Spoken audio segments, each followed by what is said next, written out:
Shem HaShem Na'aseh V'Natzliach, Shiur Torah, Bruchim Habayim. We're back here in Aventura, Florida, doing our weekly shiur for the era of Mashiach, based on Rav Wasserman's Ikvita the Mashiach Sefer. Today's shiur will be for a refuah shlema for Rabbanit Sarah bat Anat, Rav Ephraim ben Shulamit, Rabbanit Levana bat Sarah, Orit bat Ilana, Doris bat Jora, David ben Esriya, Esther bat Tzipora, Joshua ben Karen,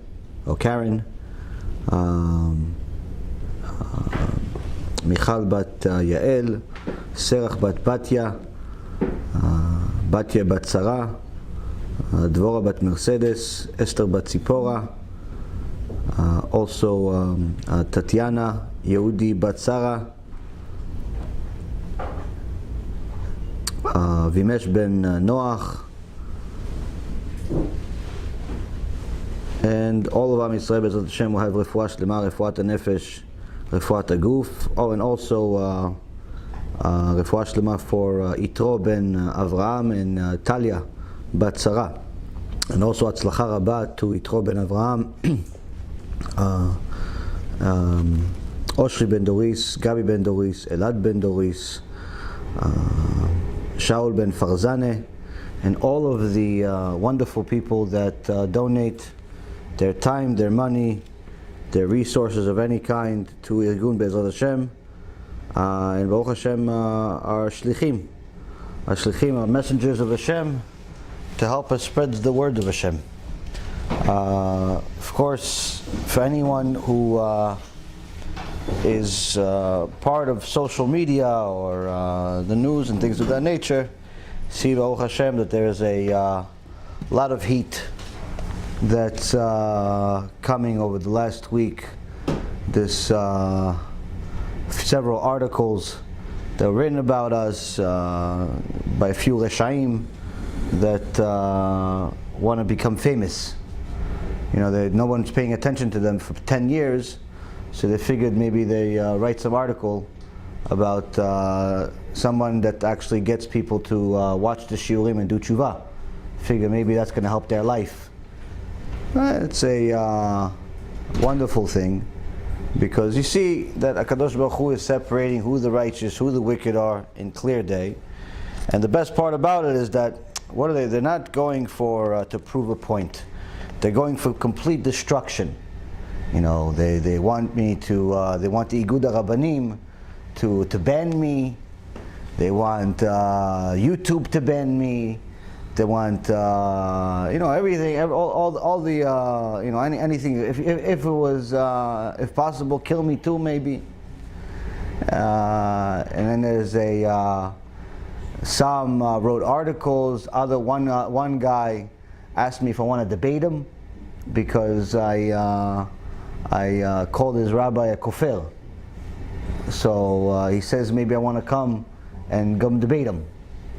Before I even knew why he wants to debate me, I just simply say no. As I've told you guys many times, debates are a complete waste of time.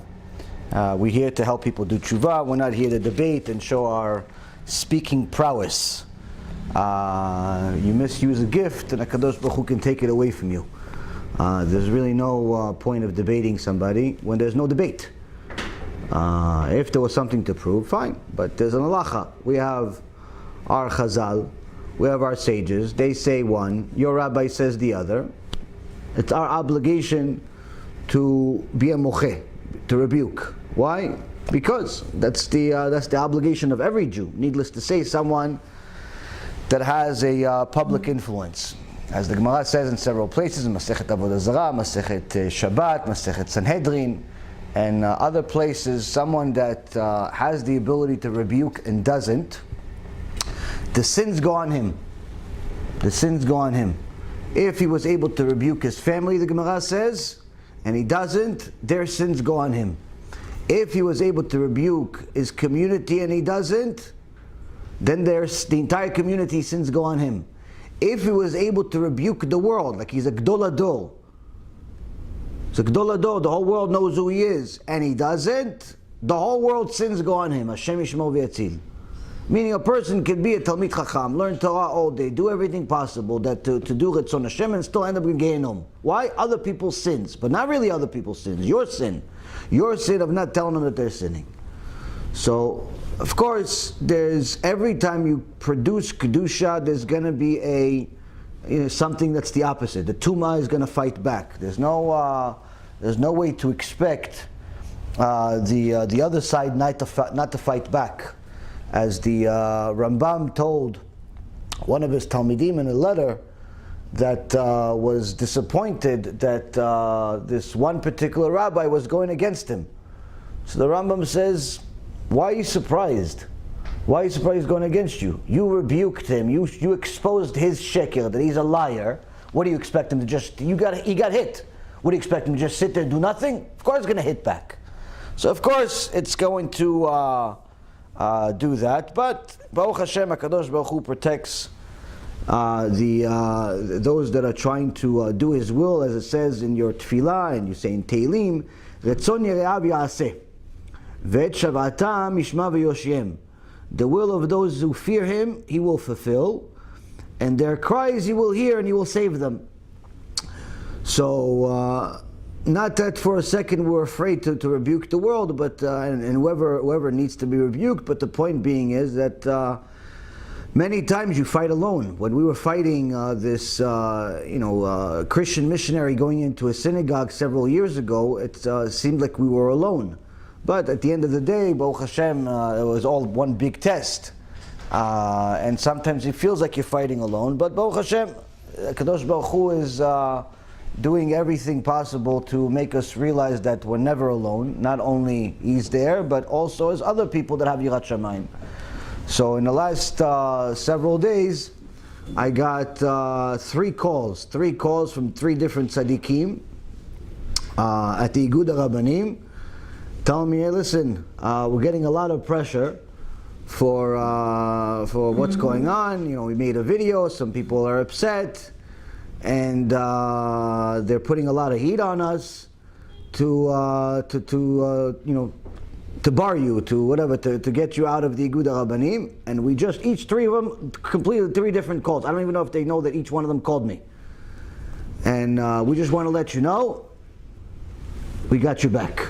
Shtabach Shem Alad. No one can touch you.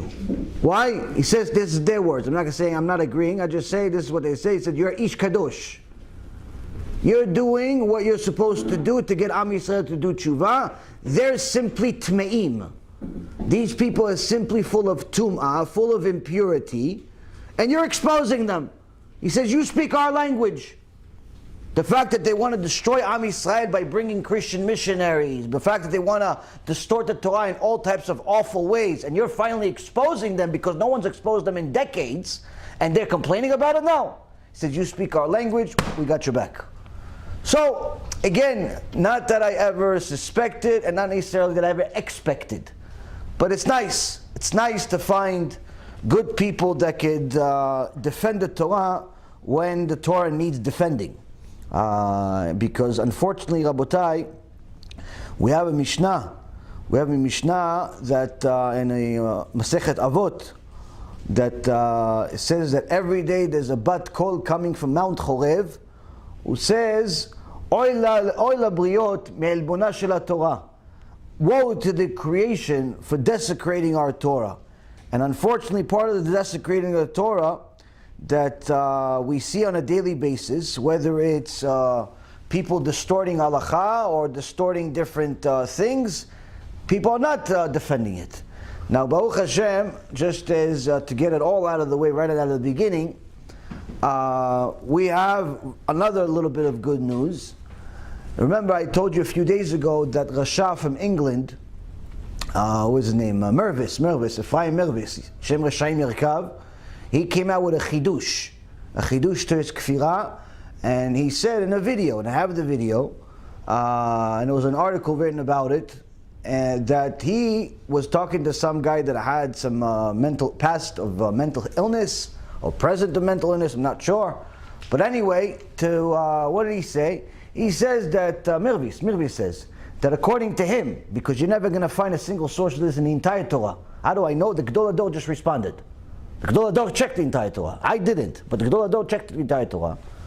But he says, Mirvi says that Yaakov Avinu, David HaMelech, Eliyahu Navi, Mordechai, and several other of our Gdolim, the giants, the patriarchs of Am Yisrael, they had mental illnesses, according to Mirvis, Arasha Merusha Hazeh. They had mental illnesses. Eliyahu Navi had a mental illness. Wait till Eliyahu Navi comes and show you what kind of mental illness he has. The zealous, you call Eliyahu Navi mental illness. The most zealous person in the history of Am Yisrael, you're saying he has a mental illness. Shem Yishmor. So anyway, this Rasha said this on video, nonetheless. And you know, in a biblical context, many people aren't aware that there are many significant biblical characters who suffered from mental illness of one sort or another, such as Jacob, King Saul, King David, Job, the prophet Elijah, the prophet Jonah, and others. And therefore we see that these issues go back in time, all the way back to the beginning of time. And Baruch Hashem, B'siyat Dishmaya, Rav Moshe Sternbach, the Gedol Hador, came out with a letter. Says, בזעזוע רב שמעתי על חירוף וגידוף שפרסם הרב הראשי באנגליה, הרב אפרים מירביס. Says, we're shocked. I heard the desecration and mocking that was publicized by the head rabbi of England, Arav, and he puts it in quotations, like he's not Arav, Ephraim Mirvis, and all of the different things that he said, awful things. I'll summarize it for you, and I'll tell you in so many words. He says everything he says is shtuyot, nonsense, don't listen to him. But he says we have to rebuke. Yeah, but this is the 9 days, Tisha B'Av, shouldn't it be unity? This is unity. Unity is not about uniting with your enemies. That's not unity. That's craziness. Unity is uniting with people that are part of your nation. They're on the same team as you. That's unity. If your only problem is that he's Sephardic and you're Ashkenazi, and for some reason that's a problem, unite. If the only problem is because he wants to keep Shabbat for 26 hours because he wants to add Rabbeinu Tam to it, and you only want to keep Rashi, unite. If his only issue is different minhagim, unite. He's Hasidish, you're a Litvish, you're a Chabad, you're a Breslev, he's a Sfaradi, Shkenazi, all that stuff, unite. As long as you're all compliant with the Shulchan Aruch, unite.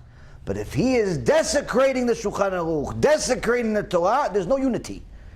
How do we know? HaKadosh Baruch Hu himself says to the prophet Yeshaya, En Shalom, Hashem Amar LaReshaim. There's no peace with Reshaim. Yeah, what about the 9 days? Yes, the 9 days is not for Reshaim. The 9 days is to unite with the people that you don't have a problem with. You may not like their minag, you may like spicy food, may like dull food, you may like tall people, they like short people. That stuff is nonsense. That's not in Shulchan Aruch. Unite with all of those people. But anyone that's against the Shulchan Aruch, there's no unity. There's no unity. Now if he's an ignorant person, secular person like most of us were most of our life, then of course, try to bring him in, try to do kiruv, that's what we do all day. But someone that knows, someone like a rabbi, someone that's a religious person, went to yeshiva, has the education, and still decides to go against the Torah, there's no unity. Don't let anybody fool you.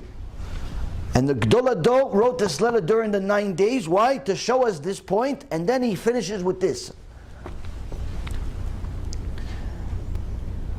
V'ineni bezer, I'm coming here to fulfill the obligation of rebuke and to publicize in this that this Rav is not part of Klal Israel.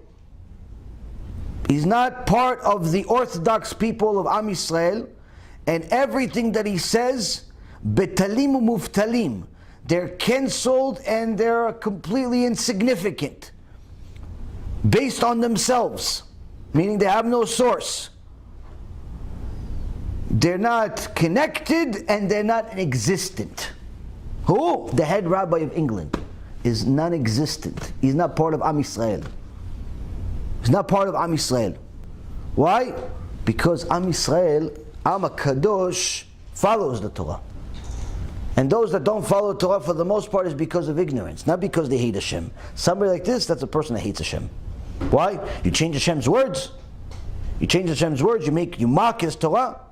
And then any of the other clowns that follow him, like this Dwick, Joseph Dwick, his little pro-homosexual partner. No, that's what he is. He's pro-homosexual. He made a whole lecture about it. How he says that he thinks that Yonatan and David were homosexual lovers. He said it. He says that homosexuality is the greatest thing in society today. And that if you are a male that does not have feelings for other males, there's something wrong with you. This is an election. I genuinely believe that the entire revolution of feminism and even homosexuality in our society, I don't think it's perfectly stable and well and so on and so forth, but I think the entire revolution is a fantastic development for humanity. Men are capable of love. And the Torah cultivates it. And it is why the Torah takes the relationship of David and Yonatan and puts it on display. Look how early it was. How before the whole sexual revolution, and you should know that ironically, the sexual revolution opened the doors for this. With all of the other junk that it brought with it, it opened the doors for us being able to hang our hang-ups at the door. So the Torah talks about David and Yonatan. You look at them, read this, it's insane. Number 28. David's talking to Shaul after he slayed Goliath. Right? So he's talking to Shaul, and Shaul is enamored with David, because he just slayed this giant, right? And David's like, young, beautiful kid. We're told that he's beautiful, right? He's tov ro'i, he's. So Shaul's talking to him, and who's watching? Yonatan is watching. His father, the king, talked to this young man. He finishes the conversation. V'nefesh Yonatan nikshira b'nefesh David, and the soul of Yonatan was bound to the soul of David. That's falling in love. Notice the language of the pasuk. Vayhi kechaloto ledaber. It's like an immediate. There's David. Vayehavehu Yonatan kenafsho, and Yonatan loved him like his own soul. And you tell me which man is comfortable enough to say that he loves another man this way. Yeah? Vayichrot Yonatan v'David brit. Immediately, they establish a covenant between each other. They know, he knows, that I know, that you know, that I know, that you know, that we love each other. This is what it is. We love each other. So what does he do? He takes off his coat, and he gives it to him, and he takes off his sword, and he gives it to him as an act of establishing covenant with him. He doesn't get undressed. He's not naked now, Yonatan, right? He takes off his cloak and his sword, and he gives him his belt, and he says, these are my trappings, I'm giving them to you. It's an act of covenant. What does he say? So what David says about, this is just Yonatan. What does David say about this love after Yonatan dies? He says to him, Nifle'at ahavatcha li me'ahavat nafshim. Very strange thing. He says, your love for me was beyond. Pele means it's out of the normal. It's extraordinary. That's literally what Pele means. Your love for me was more extraordinary than love of women. What's David saying? David's saying, the way that I understand it, I interpret it, David is saying over here, I didn't have any of that sexual tension with you. It was pure. We could love each other completely and wholly. I could hug you and kiss you and caress you and talk to you and be intimate with you. And none of that dissonance of the basal elements of sexuality that we draw with us from primal situations, it wasn't present. That's how pure our love was. And that's what David is saying to him. Literally, everybody's so holier than thou. Because this particular act, you don't see how it is that it's attractive. Probably, more often than not, because you've convinced yourself that you're not attracted to it. But what have you? Good, so you're exclusively heterosexual. Chazak Baruch. Yeah? Good. Great. So you have no capacity to find attraction in any one of your same sex. Usually there's something wrong with you if that's the case. No, I'm serious. Usually there's something wrong with you if that's the case. I'm not saying that you have to get all hot and bothered and excited, but you can't see attraction in somebody of the same sex? You don't see beauty? There's something wrong. So now, a party like this, he comes to defend Mirvis.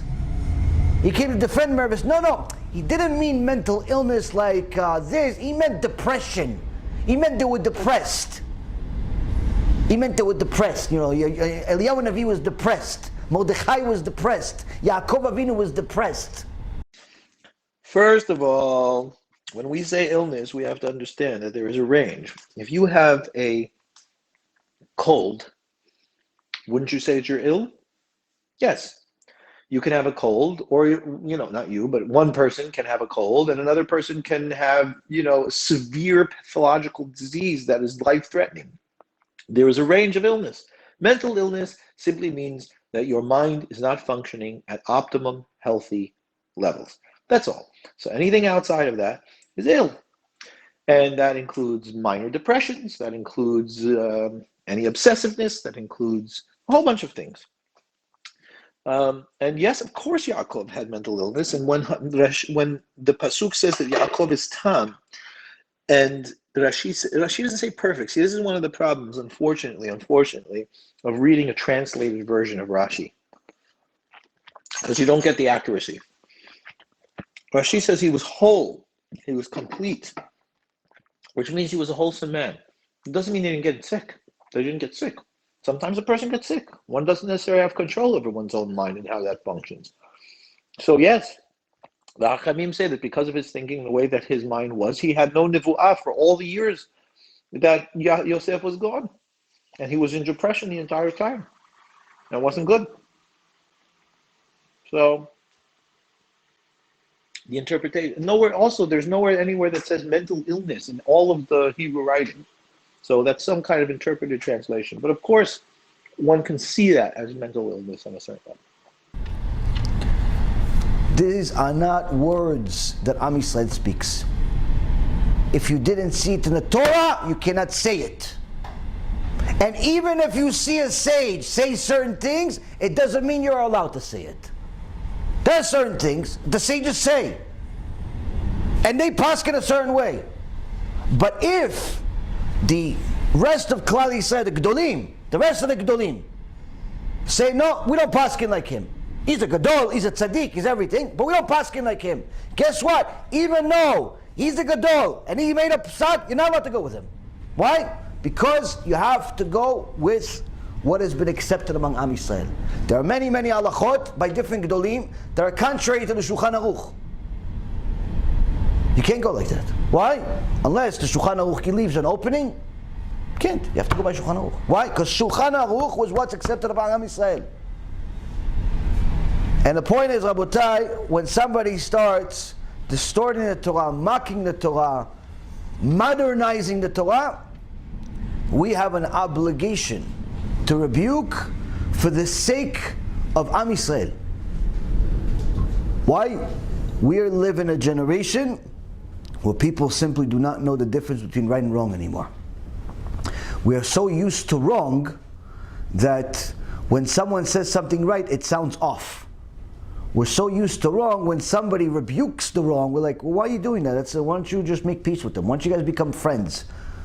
Why are you saying that? No, I'm not saying that. I'm quoting the Rambam. Yeah, but he didn't quote the Rambam, so why do you have to? People have no concept of what emet really is. Now, with that being said, surely there's going to be more articles, surely there's going to be more war. This is a must. This is a must, as this is part of the end of times. Now, there are going to be some people, they're going to say, listen, I like what you're saying, but he's my rabbi, I like him, I like the way he talks, he has a nice accent, he has a cool beard, he has a nice kippah, I like it, I want to continue listening. Well, the prophet also talks about those people. The prophet Amos at the end of Amos in chapter 9, talks about what's going to happen at the end of times. It says, below the eyes of the Lord, behold, the eyes of the Lord HaShem are upon the sinful kingdom, and will destroy it from upon the face of the earth. But I will not totally destroy the house of Yaakov, the word of HaShem.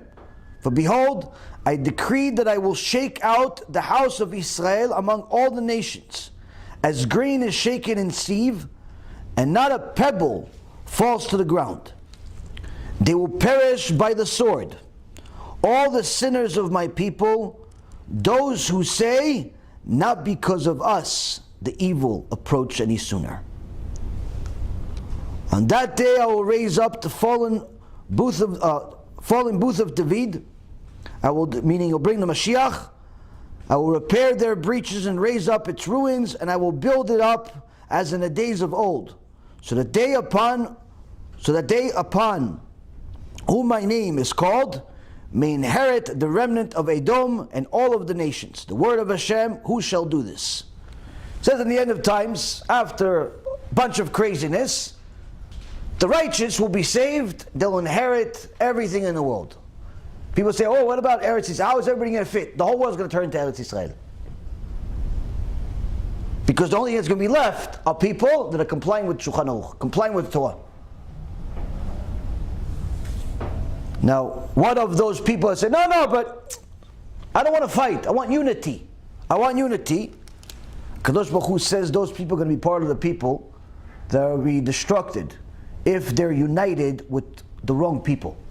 Why? Because you're saying that it's not because of me. Listen, I just like the way he speaks. I just like the way he talks about homosexuals. I just like the way his attitude is about Christianity. Yeah, but his attitude about Christianity or homosexuals and things of that nature is against the Torah. Yeah, but I just like it. It fits my, I like it. What, I have to listen to everything you say? It's not what I say. It's what the Torah says. And if you continue with that kind of attitude, Kadosh Baruch Hu says you're simply going to be part of the people he destroys. Why?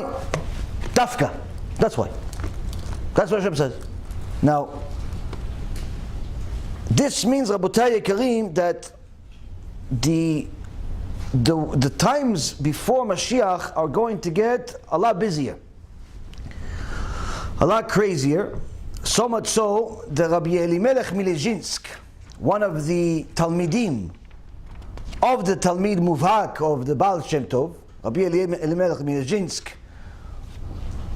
says that before the end, before Mashiach comes, HaKadosh Baruch Hu is going to shake up the world, and the only people that are going to survive are people that are literally holding on to Hashem to dear life by their teeth. He's going to shake up everybody. He says anyone who's not holding on to Hashem 100%, it's not going to survive. It's going to fall off. And unfortunately, every day you see a new guy falling off. Another rabbi that was good for 10, 20, 30 years, now he's a kofel. Or he's supporting the kofrim, which is just as bad. Or you see a guy that was religious for many years, and then all of a sudden says, I don't want to be religious anymore. If a person does not hold on to HaKadosh Baruch Hu as if this is the only thing that's worth holding on to, not going to survive. One of the places we learn it from is from what we just read from the Navi Amos, that HaKadosh Baruch Hu is going to shake up the world. The solution for it we learn from this week's parasha, Parashat Vayetchanan. V'atem advekim ba'Adonai Elohechem chayim kulchem hayom. And you that are glued to Hashem, your God, are all alive today. What's today? Today. Not today, 3,332 years ago. Today. You're glued to Hashem, you're alive. What's alive? Meaning you have Olam Haba. You have a share of the world to come. And so that means, Rabotai, that there's going to be a lot of interesting things. But we're going to talk about, for the rest of the shiur, about something a little different. Something we've mentioned in passing in the past, but something a little bit different than perhaps the last several shiurim, because what the Rav Wasserman does here is that this is still the section that he discusses the shepherds, the wicked shepherds that cause Am Yisrael to sin, the wicked shepherds that steer Am Yisrael away from Hashem and not towards Hashem, the wicked shepherds that he blames as the sole reason for why Am Yisrael has not done TeShuva. He now continues to talk about the speech of the Chofetz Chaim. And he says the following. In the Hebrew section, this is Perek Yutet, Yutchet. But in English, there's really no sections, it's just all paragraphs. He says the following. After he tells us that the Gemara in Masechet Sanhedrin, page 97a, that En Ben David Ba, that the Mashiach ben David is not going to come until there's not even a single pruta, a single penny in the people's purses, in people's pockets. He continues and he says, the Chofetz Chaim continued, and he quotes what the Chofetz Chaim actually has in a sefer called Chofetz Chaim ala Torah.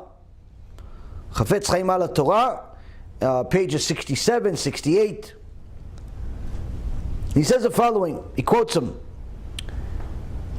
In our day, in the course of a short period of time, there are innovations which in the past would have required centuries. We see that the wheel of time revolves now with lightning speed. What has God done to us? What has God done to us? Why have conditions changed so much? To these questions, the Chofetz Chaim answers, and he continues, in heaven, from the beginning until now, there were set up innumerable accounts. What are these innumerable accounts? Neshamot. Before Mashiach can come, all of these accounts must be settled, because the redemption will annul the evil inclination, and consequently all the affairs of this world will be subordinate to the spiritual strife within men, and it will cease. Therefore, it is incumbent upon every person to pay what he is remaining due to God. So here the Chofetz Chaim says something that is very, very difficult for this generation to expect, for this generation to accept, for this generation to simply even tolerate. What is he saying? He says, you see all those people that died in the Holocaust?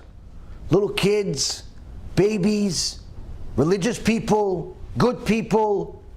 Some weren't so good, but nonetheless, a lot were really good.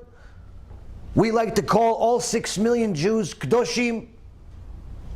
He says, you know all those people that died? And you know all the people that died ever since? He says, those people, they died because they have to pay a bill. They did something wrong, either during their life or previous life. And in order for Hashem to bring Mashiach, He has to make sure everybody pays their last bit of the bill that they owe. Just like if somebody, Chofetz Chaim himself actually, he owned a store for years. And people would buy things on tab. I don't know if they have that so much today, but people go to the store, local there, listen, I'll pay you back tomorrow, I'll pay you back next week, I'll just put it on my tab and I'll pay you once a month, once every few months, whatever the case is. So people in the community would buy from the Chofetz Chaim. That's how he made his living. Yeah, okay, you owe 500, okay, he starts giving them payments and so on and so forth. One day the Chofetz Chaim says, okay, that's it, I'm leaving. Closing down the store. Somebody coming to him for 20 years, says, okay, here you go, Rabbi, I'll pay you back tomorrow. He goes, no, got to pay everything cash. Now, he put a sign on the door, everything you got to pay cash, and now, number one, I need the money. Number two, I'm not going to be here. Oh, Kvod Harav, how could it be? I mean, I've been you for 20 years. He goes, no, it has nothing to do with you. I like you, but it's just that there's no tomorrow. There's no next week. For 20 years, I didn't mind you having a tab with me. Why? Because I knew I was here. I knew you were here. Where are you going? Where am I going? But there's not going to be a next week for you to pay back. Sometimes the Kadosh Baruch Hu brings an neshama into the world that has a bill, has an obligation. And whatever that reason for that obligation is, whether it's something they did in this lifetime or a previous lifetime, he gives them different opportunities to do a tikkun, but sometimes the tikkun is death, sometimes the tikkun is suffering, sometimes the tikkun is different things that, for all intents and purposes, no logical, rational human being that's not a huge, giant Talmid Chacham can even explain it. You see a good person die or suffer horrible things, you're like, wow, what happened here? What happened here? Kadosh Baruch Hu runs the show. That's what happened here. That's what happens here. Kadosh Baruch Hu runs the show. So how do you explain where was God during the Holocaust? Simple. God did it. Why did he do it? There's many reasons. God has a lot of reasons of why he does things. One of the reasons is the fact that we weren't exactly all tzaddikim. You, me, and all the other neshamot that were around for the last several thousand years, because all of us were at Mount Sinai and we kept coming back. What do you think? Coming back because Hashem wants to give us a rodeo show? We're coming back because we keep making mistakes. So all of us that made mistakes came back. It's very possible that every single one of our neshama was part of the people that died in the Holocaust. And the reality is, why do we come back again? Because we messed up, we didn't finish our tikkun. Why did we die such a horrible death in the Holocaust? Because we didn't finish our tikkun. Now when the Chofetz Chaim wrote it, it wasn't like today you write something, goes on the internet, world goes crazy. But you fast forward a few decades, Rav Ovadia said it. Rav Ovadia said it in a lecture. Said somebody asked, question, Kvod Harav, how do you explain all those little kids that died in the Holocaust? He says all of those little kids were wicked neshamot that had to die. Not wicked like we hate them, wicked like, no, wicked. They have a bill. They owe Hashem for certain sins they made. They had to die in order to pay the bill. Ooh, wow, what they tried to do to Rav Ovadia. The whole news networks went crazy. Rav Ovadia is talking about the kids like this. That's what Torah says. Chofetz Chaim said it, Rav Ovadia said it, and everyone before them said it. Why? This is what the truth is. Now, when you live in a politically correct world, you're going to have people make all types of articles about this and say, look, he's denying the Holocaust, he's against the Holocaust, he's desecrating the Holocaust, all types of words that start with D. Why? They want to defend themselves. They want to defend the honor. You want to defend the honor of the Kedoshim that died? Defend them by helping Am Yisrael do TeShuva, so it doesn't happen again. That's what you can defend. But to just continue building monuments in every corner of the world with names on it is not defending anybody. I promise you. Not a single neshama in Shamayim is saying, oh, thank you for building a monument for me on planet Earth. I look at it every day. Why, you spend $1 million on that one? Oh, you know what? The one in Boca Raton is $2 million, so I like that one better. But that's not as good as the one in Virginia. And that one is not as good as the one in Washington. They care about the monuments? It's like people that spend millions of dollars on grave sites. For what? Wait, think he's living there? Rabotai, we have a Torah. We have a Masoret. This is what we stick to. We don't start inventing our own ideas because it pleases us.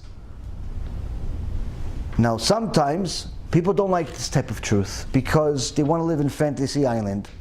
But that's why we rely on the sages that preceded us, who told us what we are allowed to believe, what we're allowed to support. Now the Chofetz Chaim tells us that there is a very big bill that everyone has to pay at the time of Mashiach. But how is this going to be paid? How is this going to be paid? What, everybody's going to die? No, not everybody's going to die. He gives us something that's based on the Zohar Kadosh. He says that in the course of a short period of time, there are innovations that would have, in the past, would have required centuries. And we see that the wheel of time revolves now with the lightning speed. What does this mean? He says, look at the history of the world. According to the Torah. According to the Torah, world is 5,780 years. According to the Kufrim, like Slifkin and his friends, billions. Torah says 5,780. That's what we have as the Masoret. Even if you find some Chacham that says, yeah, but maybe it's this, maybe it's that, still not allowed to believe it. Why? That's not what the Psak is. Rabbi Yashi, if he discusses it, says even if you can find some Gdol Ador from yesteryear that says, yeah, but you can say that there could be, that's not the Psak, therefore you're not allowed to believe it, not allowed to teach it. Point being is, Masoret of Am Yisrael is 5,780. Now over the last 5,780 years, if you look at the most reliable history, it's only going to be Am Yisrael's history. Why? We're the only ones that documented from the beginning till now. The Christians are only 2,000 years old. The first part of, let's say, their history is our history. So, and then even their own history is checkered because every generation they change strategies. Sometimes he's Mashiach, sometimes he's God, sometimes he's three, sometimes he's one. All types of nonsense. Every generation is just, how can we destroy more neshamot, more people, and with more falsehood, and how can we buy more planes? So, Christian history, not reliable at all. The Muslims are even younger than them. Muslims are even younger than them. What, 1,400 years? 1,400 years, and on top of that, they rely on the Christians, and then they rely on the Jews too. In the Quran, you have everybody. It's all a nice shakshuka in there. Put some hummus, a little pita, you got something. Can't rely on it. Can't rely on it. Who has the most reliable history? Am Yisrael. Am Yisrael, from the time of the beginning all the way to today, we know. You learn from a serious Rav, that Rav's going to tell you, where did you learn what you said? Oh, I learned from my Rav. Okay, where did your Rav learn? Oh, he learned from his Rav. Where did his Rav learn? From his Rav, from his Rav, from his Rav, from his Rav, all the way to Moshe Rabbeinu. All the way to Moshe Rabbeinu. And where Moshe Rabbeinu got to get his information? From HaKadosh Baruch Hu himself. There's no better reliable source than that. Now, the reality is, Rabotai, is that we see that Am Yisrael's history has never skipped. We have a serious Masoret, we know what's going on. All of the sages, even after Moshe Rabbeinu, even after the destruction of the Beit HaMikdash, we've always had the continued lineage of Am Yisrael. Now, if you look at the prophets, some of the stories in the prophets, very, very interesting. Enormous amount of lessons to be learned from them, but you see that in the Torah, time passes like nothing. For example, Eliyahu Navi sees that Achav HaRasha was one of the kings of Am Yisrael, was a Rasha Merusha, married to a Goya, Izevel, who killed many prophets. And when Eliyahu Navi sees that Achav is not only married to this Goya, but when he tried to help him do TeShuva, Achav made a public Chilul Hashem and started making fun of the Torah. Where he says to Eliyahu, he says, listen, who's stronger? The rabbi or his Talmid? So everyone says the rabbi. Rabbi is higher. Okay. So how come the prophecy of Yeshua ben Nun, who said, whoever rebuilds the city of Jericho, all of his kids are going to die? How come his prophecy came true? One guy tried to rebuilding, years later, the city of Jericho, all of his kids died. By the time he completed building, all of his kids died. And he kept making excuses. No, it's not because of this, it's because of that, it's because of Corona, it's because of Barona, it's because of asthma, it's because of the weather, it's because of the politics, it's because of this, it's because of that. By the time he finished, all of his kids died. So So he says, the prophecy of Yeshua ben Nun, the Talmid of Moshe Rabbeinu, came true. He said, look, anyone's going to rebuild the city, his kid's going to die. But the rabbi, Moshe Rabbeinu, he says that whoever's going to worship an idol is going to die. Look, he says, look, I'm worshiping idols for years already. Nothing's happening to me. Rasha merusha. Eliyahu HaNavi says to Achav, you Rasha ben Rasha. You Rasha, son of a Rasha. You will see. You're going to pay dearly for this. What? It's not going to rain for 3 years. It's not going to rain. You didn't tell the time? It's not going to rain. Ended up not raining for 3 years. It's not going to rain. Meaning your entire economy is going to go to zero. Without rain, there's no economy. Now, Eliyahu HaNavi goes, hides for 3 years. Long story short, Hashem brings him back. He has the showdown with 450 false prophets, which was half of the prophets that they had over there, because 450 didn't want to show up to the showdown. They were scared. The other 450 planned a trap to actually win this showdown. They have somebody hiding under the Mizbeach over there to light the fire. But HaKadosh Baruch Hu sent a snake and killed them. So there was no fire, there was no nothing. Eliyahu HaNavi had a good time laughing at them for hours. He said, maybe your God didn't hear. So maybe you scream a little louder. Maybe your God's tired, maybe he's sleeping. So wait for him. Maybe they started making fun of them instead of thousands of people. Thousands of Jews are watching this embarrassment. And then Eliyahu HaNavi asks Am Yisrael, come, take buckets and buckets of water and pour it all over my Mizbeach. Pour it all over.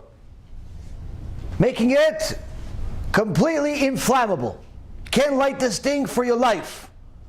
Pour water and more buckets and more buckets. Then HaKadosh Baruch Hu saw what Eliyahu HaNavi was doing.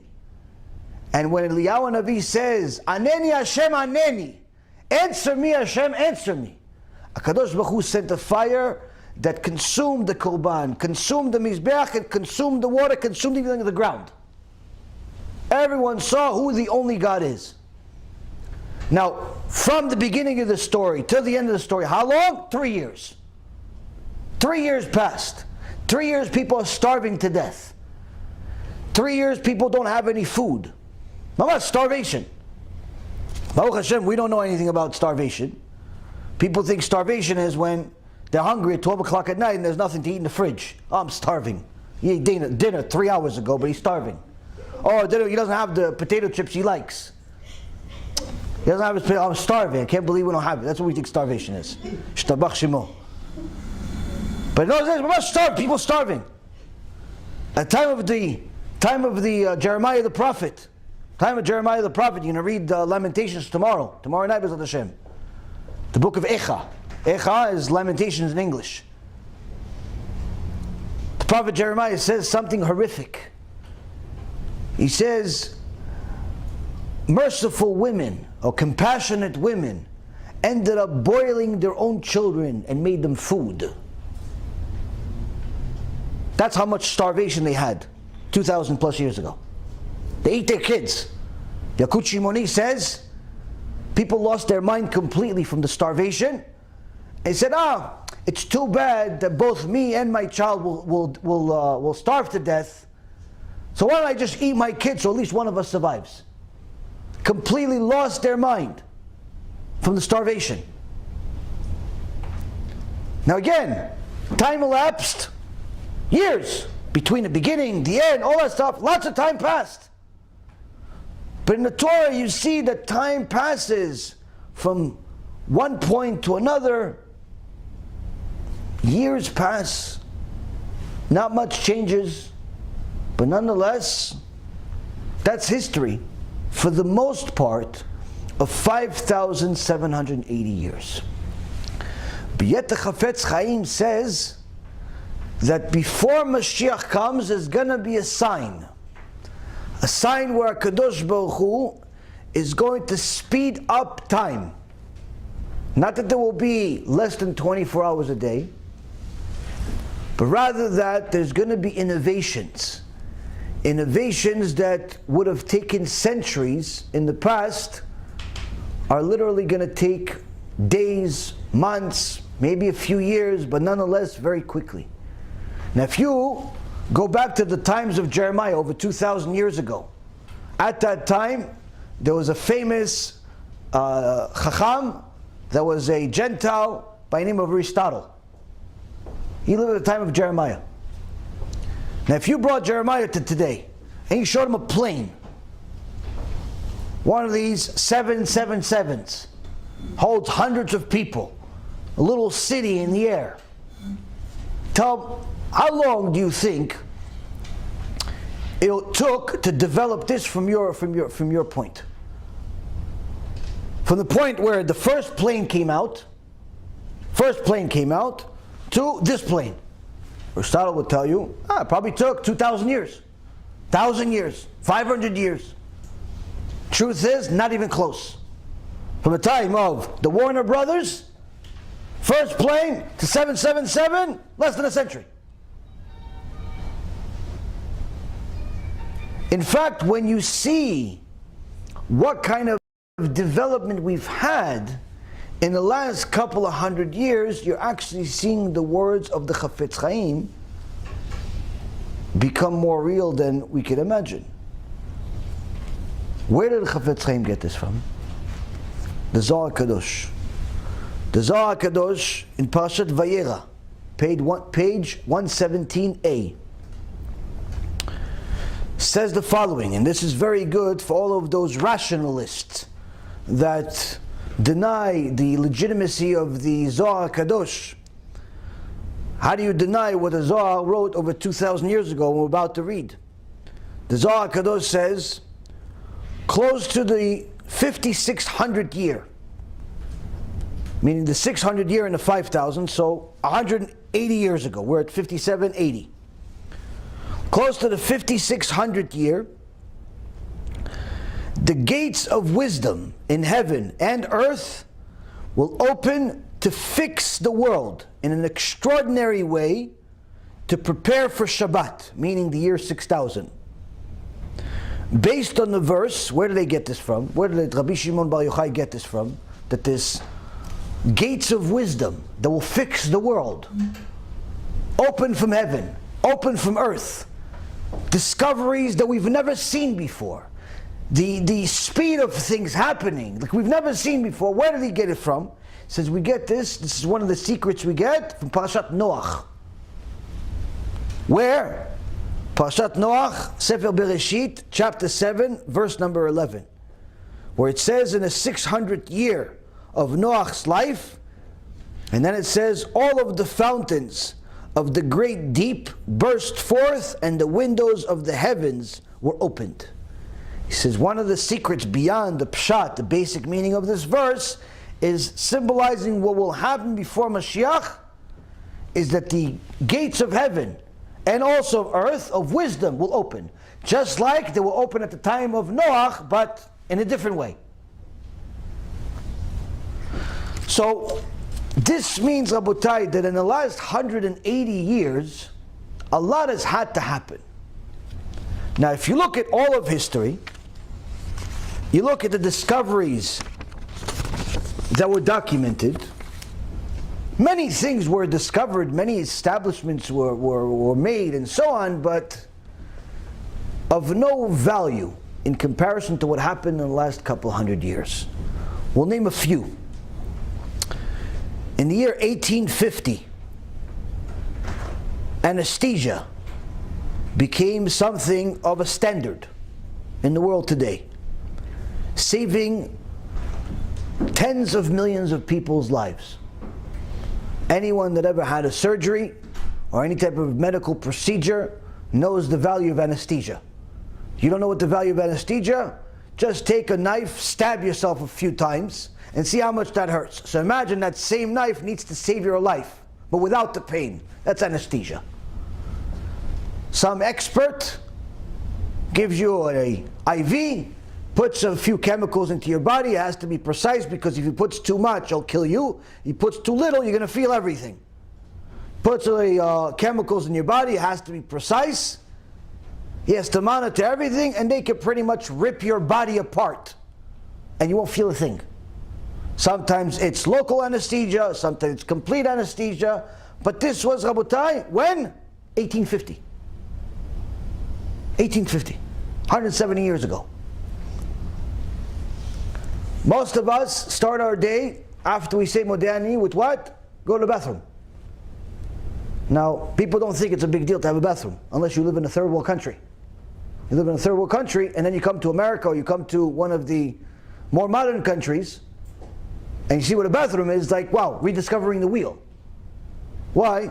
Because in places there's no bathroom, there's no plumbing, and the amount of sickness in those countries is more than the rest of the world.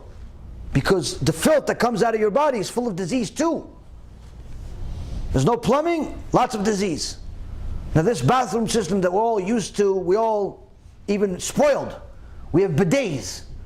We have little special tools to clean our tuchis. We have, if we don't like the way the thing flush, we get a new one. So it flushes with a little more whoosh. How long has this been around? 1875. 1875. 145 years. How many lives did this save? Over 1 billion people's lives have been saved because of toilets. Next, everybody likes to eat cereal, right? But you weren't able to do it unless you lived on a farm in the past. And even then, it wasn't exactly the easiest thing in the world to do. Why? Because of the milk issues. You needed pasteurization. Pasteurization is what makes your local market have the ability to have milk sit there for a few weeks sometimes, and you're able to buy it. When was this? 1890. How many lives were saved? At least 250 million. People were saved because of pasteurization. Then you have synthetic fertilizers. Saved over 1 billion people's lives. 1909. Less than 111 years. Shem Yishmol, sometimes people get really sick. They need a blood transfusion. Blood transfusion is the only thing that could save certain people's lives. Over 1 billion people have been saved by this. Over 1 billion people. You're talking about 12.5% of the entire world's population has been saved by blood transfusion. How old is this? 1913. 107 years. Chlorine in water, 1919. 175 million people have been saved. Antibiotics. Today, you get a little infection, go to the doctor, gives you antibiotic, 48 hours later you feel perfect. If you don't feel good after 48 hours from antibiotic, it's the wrong antibiotic. Go try a new one. That's what a lot of experience and a lot of antibiotics and experts have taught me. If the antibiotic doesn't work within 48 hours, you don't feel an effect, it's the wrong antibiotic. Go back to the doctor, he tells you. You tell him, listen, it's not working, I'm still sick, I'm still in pain, I need a new antibiotic. If your doctor has such a big ego, and he tells you, no, just take it for the whole, for the whole time, take it for all week, it'll work, find a new doctor. Because any expert will tell you, if the antibiotic does not affect your body within 48 hours, it's the wrong one, which means that if you wait longer, you could die. If it's a strong enough infection. Now, in the past, you got an infection, you died. How long do we have the ease of getting antibiotics? Less than 100 years. 1928. How many people saved? Hundreds and hundreds of millions of people. And even more counting every year. Malaria killed millions of people. The drug for it, 1935, saving over 50 million people. Agricultural technology that makes today's agricultural industry possible for you to be able to get fruits and vegetables and all types of things from different markets, for you to be able to eat if it's not fresh right away. How long is this? 1945. Over 1 billion people's lives have been saved because of it. Vaccines.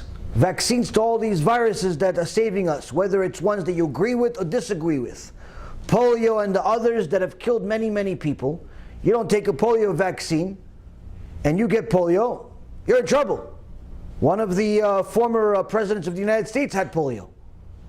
It's not a joke. Now, a lot of people are against vaccines. According to the Torah, we tell you that you have to take whatever is the minimum requirement. Don't take all the extras that people tell you, this MMR, MMM this, and this, all the extra stuff is not necessary. But there are certain basics that are required. There are certain basics that are required that have been proven themselves to be okay and not damaging people as much as they're helping and so on. But the point being is, no one can argue that vaccines have helped many people. How many people? Over 1 billion people are alive or stayed alive because of vaccines. How old is this? 1955. 1955, Rabotai. The bifurcated needle, 1965, saving over 130 million lives. Satellites that make a lot of things that we have today standard are literally 20 years old. The year 2000. The ones that are forecasting and responding to natural disasters. Robotic surgery that makes many unique and difficult surgeries impossible for human beings to do. This is only 20 years old.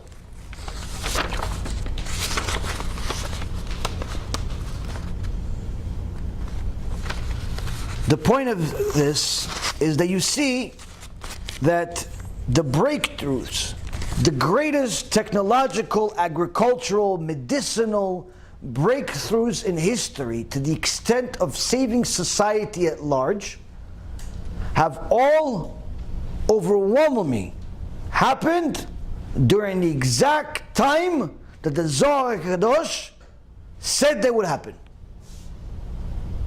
Said it's going to happen during the 5600th year, after that. 180 years ago. Why? To prepare for Shabbat. Not the day Shabbat, the year Shabbat.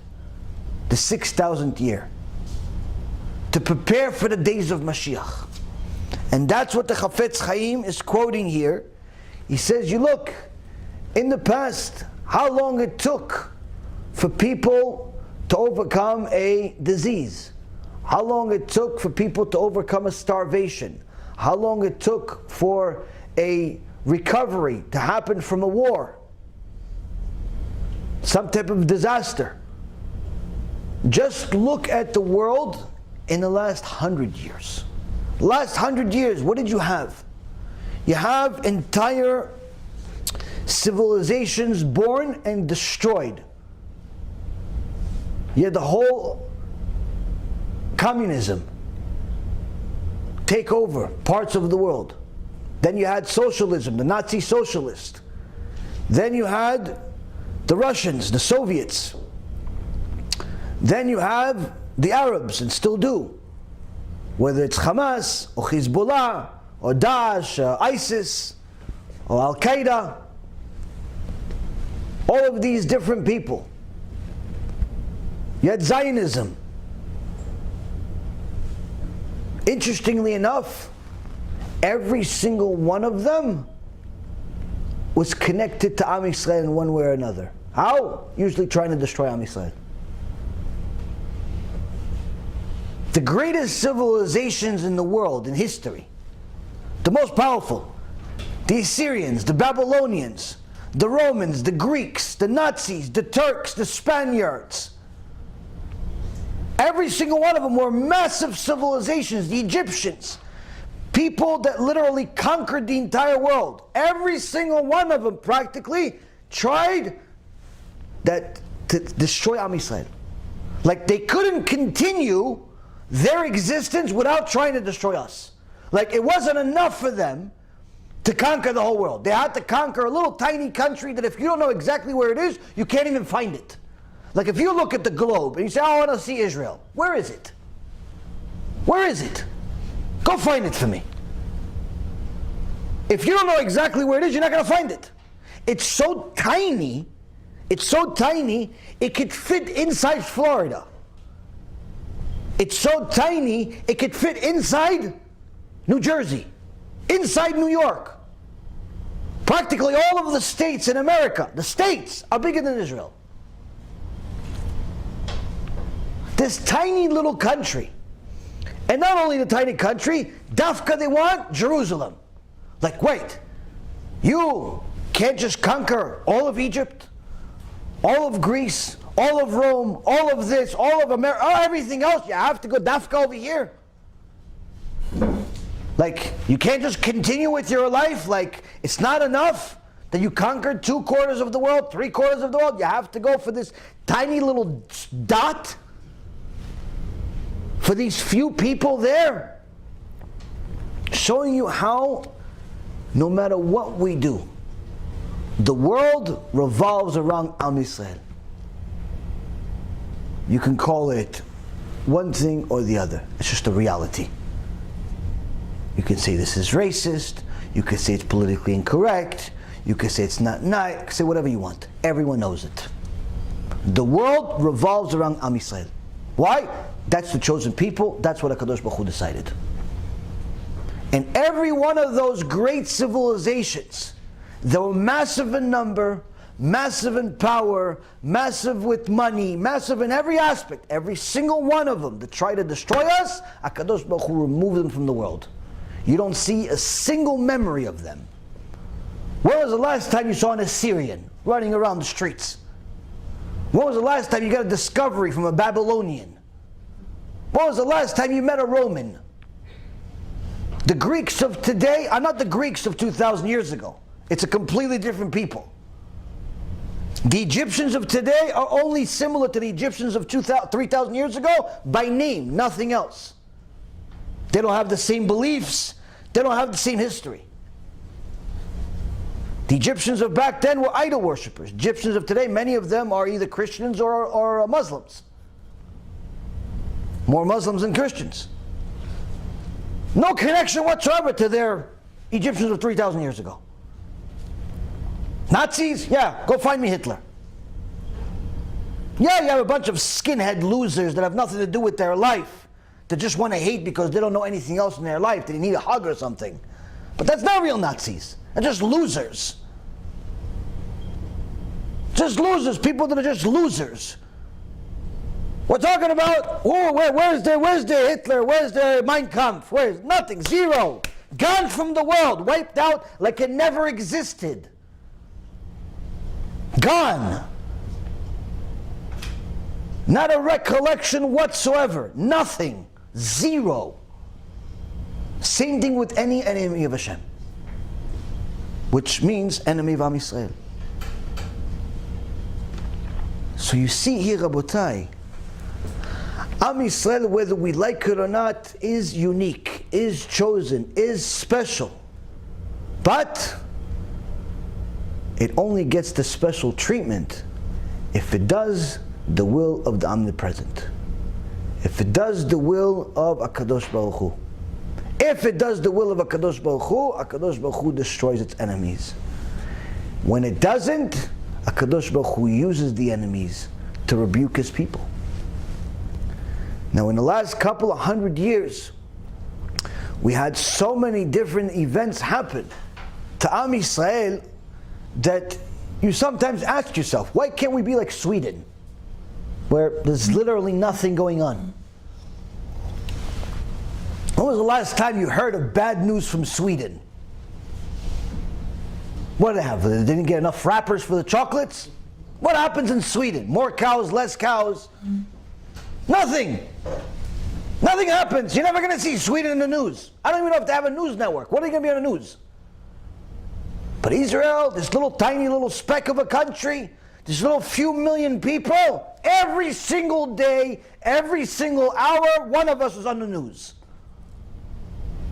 Every single day. There's not a day that goes by that Am Yisrael is not on the news. Attacking us, liking us, hating us, hating us. Why they like us? They like our stuff, but they don't like us that we made it. Yeah, if they make a cure, we're not going to take it, but we'll steal it if we can. Boycott their products. How? By publicizing it through our products.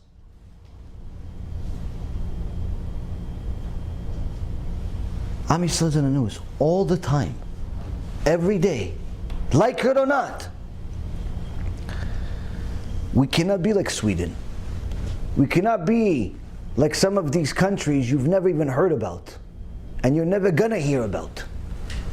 Why? Because, like I said, the world revolves around Am Yisrael. It doesn't mean that we could take advantage of the nations. Opposite. We have an obligation to be a light to the nations. We have an obligation, a bigger obligation than anybody else, to represent the Torah and be more ethical than everyone else, to be more moral than everybody else, to show them what it means to be a chosen. Not to be like one of these spoiled, rotten kids that doesn't even know how to say thank you to the Father. Thinks that they're entitled. Thinks that the world owes them something. If we act like that, HaKadosh Baruch Hu is going to bring Hitler back. That's a reality. Unfortunately, Rabotai, without the Torah, we have no possibility of being a moral people. Without the Torah, we have no possibility of being righteous people. Why? Because righteousness and morality can only be decreed and determined by HaKadosh Baruch Hu himself. Your righteousness and your morality based on your own logic is bias. You can say that eating 3 meals a day is morally correct, even if that meals are stealing it from somebody else that's sitting next to you. And the reality is, Rabotai, it doesn't work that way. Torah tells us not to steal, even if you're hungry. Even if you're hungry, you're not allowed to steal. Not allowed to lie, even if it's easy. Not allowed to cheat, even if they're never going to find out. Not allowed to do these certain things. So by being a chosen, it doesn't make you better by default and you could just do whatever you want. By being chosen, it means that you have a higher responsibility and you cannot act like everybody else, because you now are representing the king himself. And all of these innovations that have happened over the last couple of 100 years are for you to utilize them in order to sanctify Hashem's name, to prepare for Shabbat. Look at what's happened over our lifetime, last 30 years.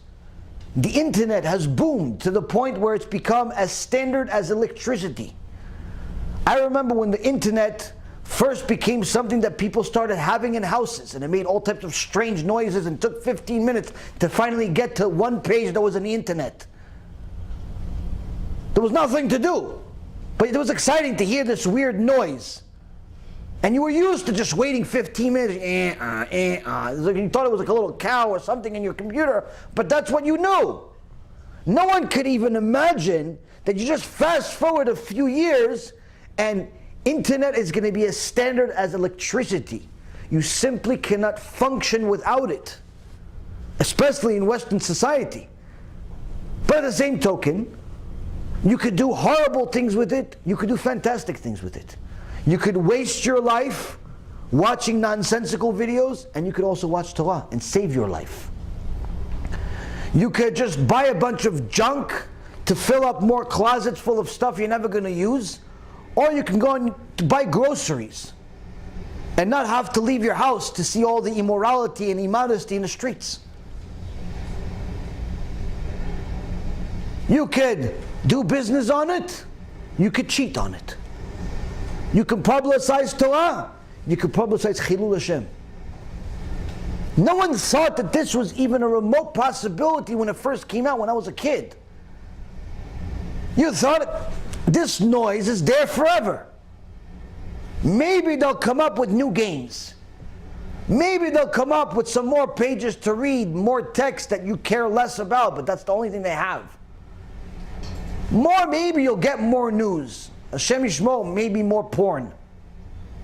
Because that's really how the internet became a standard in people's houses, based on pornography, unfortunately. And until this day, it's the most popular thing. Some statistic that I read one time when doing research on that industry said something that they had either 80 million or 800 million, either one is a disaster, pornography sites. Whether it's 80 million or 800 million, it might as well be infinity. It might as well be pretty much every website. That's how bad it is. And they don't make these websites because no one uses them. Obviously it's profitable. Obviously there's consumers. And it's destroying society at large because we've gotten to the point where we don't even know what marriage is.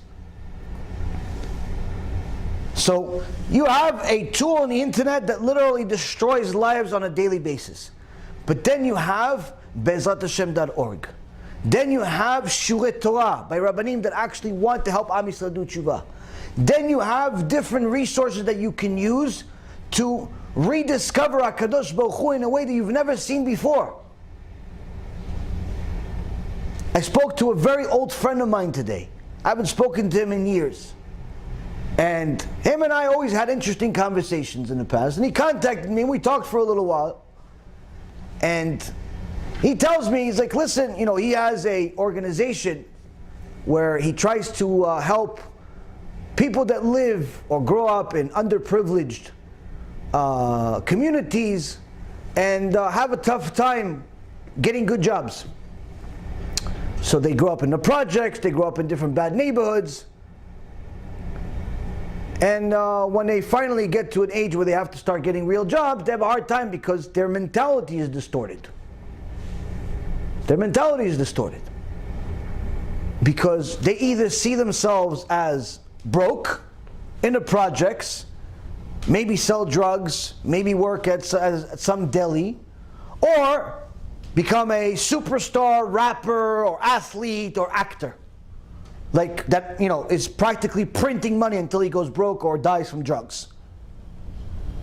Like it's one extreme or the other. Either broke in the projects or going and becoming a celebrity.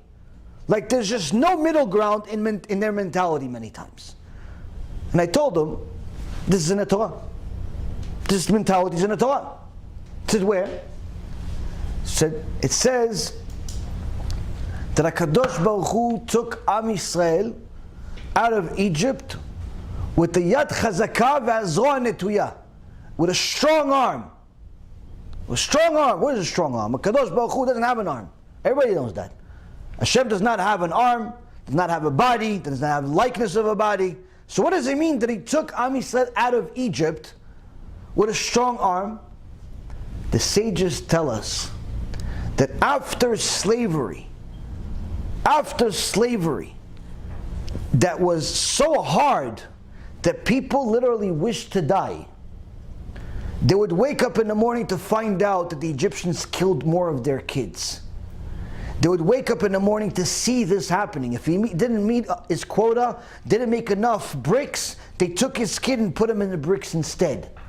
Or he was one of the unfortunate ones where his kid will be slaughtered in order to make a bath for Paro. Because his necromancers told him that he needs to bathe in Jewish blood every day. 150 babies in the morning, 150 babies at night. Wake up in the middle of the night to start working, never get paid. To torture them even more after they built whatever they built, so they don't have any sense of accomplishment, the Egyptians would destroy it. A nightmare of slavery that lasted 116 years. After so many years, we were in Egypt for 210 years, but the hard slavery was 116 years. After so many years, we're talking about generations of slavery, generations of massacring people, generations of murder, generations of just Holocaust. A Holocaust that lasts over a century. After that many years of suffering, Am Yisrael was at a point where they could not see themselves as free people. Meaning, their hopes and dreams of being free disappeared. Like every one of us aspires for more. Some people aspire to be more successful and have more money. Some people aspire to be married. Some people aspire to be parents and have more kids. Some people aspire for some type of other significance. Some people aspire to know more Torah. We all aspire to do things. The worst point that a human being can ever get to is have no aspiration whatsoever. because that means they've lost all hope. That means that they don't see themselves as anything other than what they are. That's where the entire nation got to. If an individual becomes hopeless, you could try to cheer them up, you could try to motivate them and get them out of the hole that they're in. But if an entire people, an entire society, millions and millions of people, all have arrived at the same conclusion, we will remain slaves forever. That means that the freedom is not just about opening the gates and telling them to run.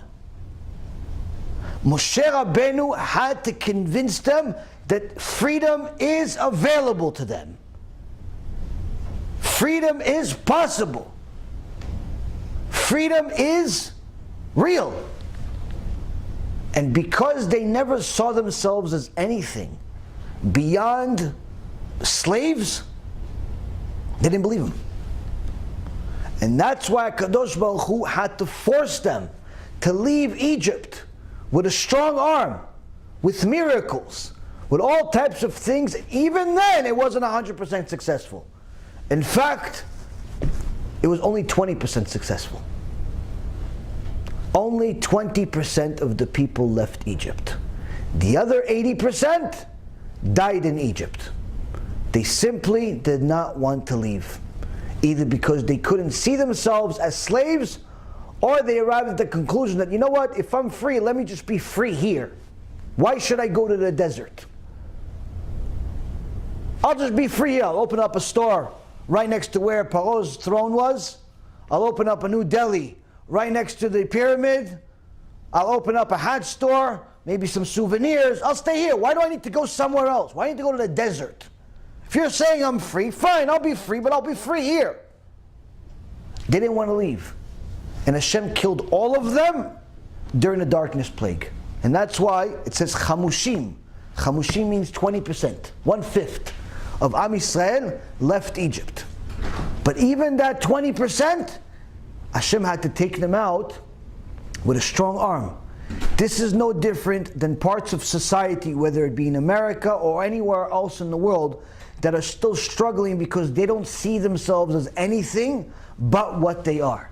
But the truth is that HaKadosh Baruch Hu created man in his image. Every single person has the opportunity not only to succeed in the world, but according to Eliyahu Navi in Tanna Devei Eliyahu, every single person not only has the ability to succeed monetarily, not only has the ability to succeed with marriage and children and different things, not only, every single person for sure, even more than money, because some people simply live in some world that there's just no money there.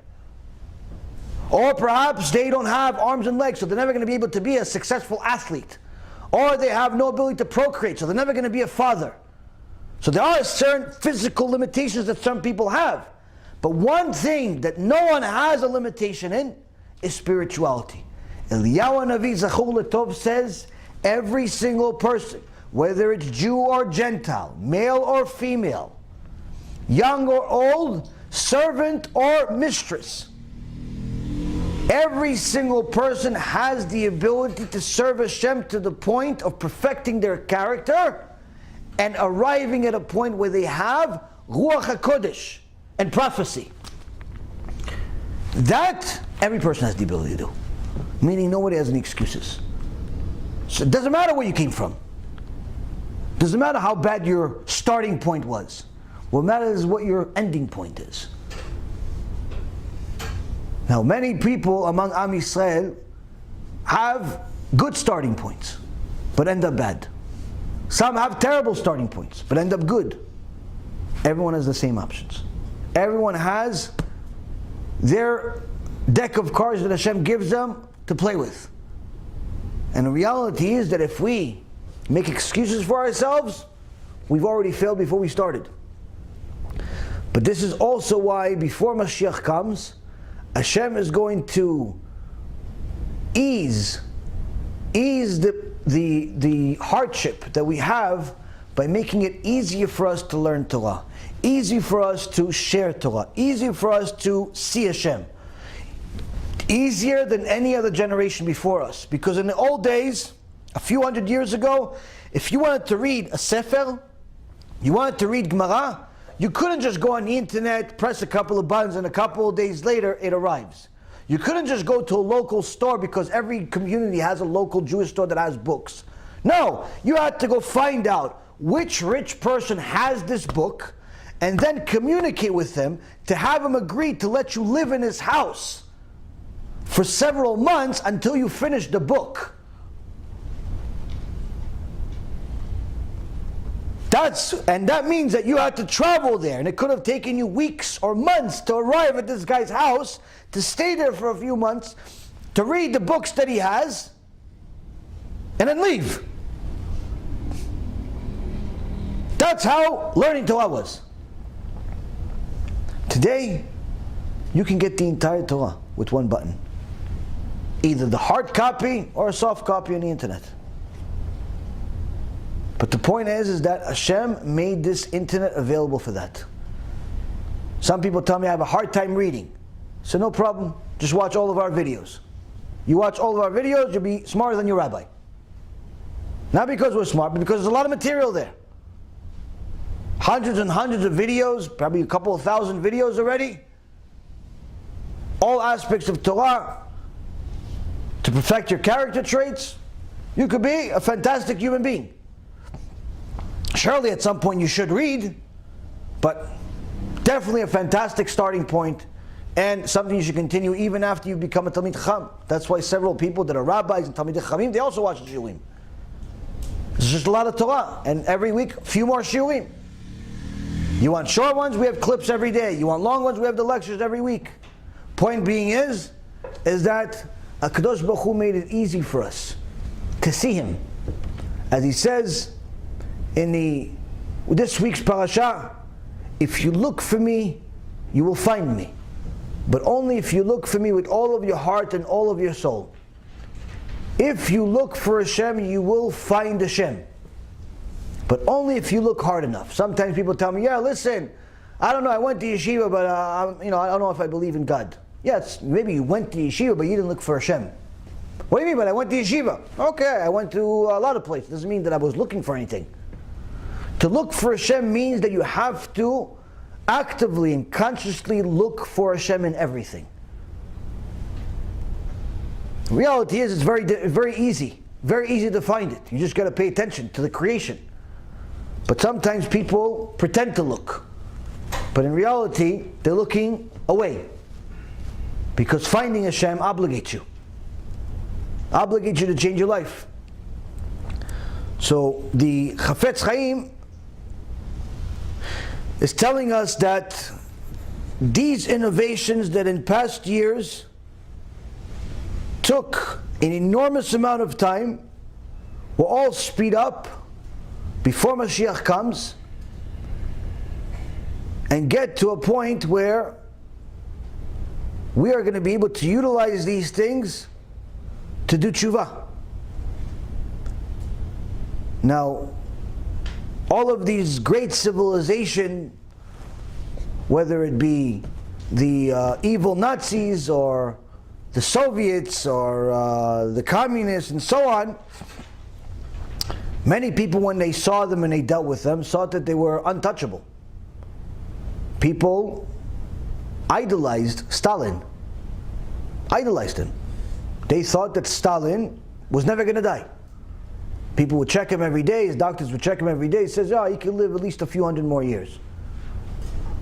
He was so strong and so vicious, and he killed so many tens of millions of people that they literally turned him into a god.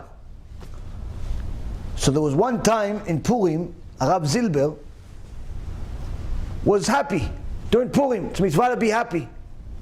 But Talmidim was like, what are you happy about? Stalin is ruining Judaism. He's destroying the Torah. He's destroying Am Yisrael. He's destroying anything that's of any value to us. What are you so happy about this Purim?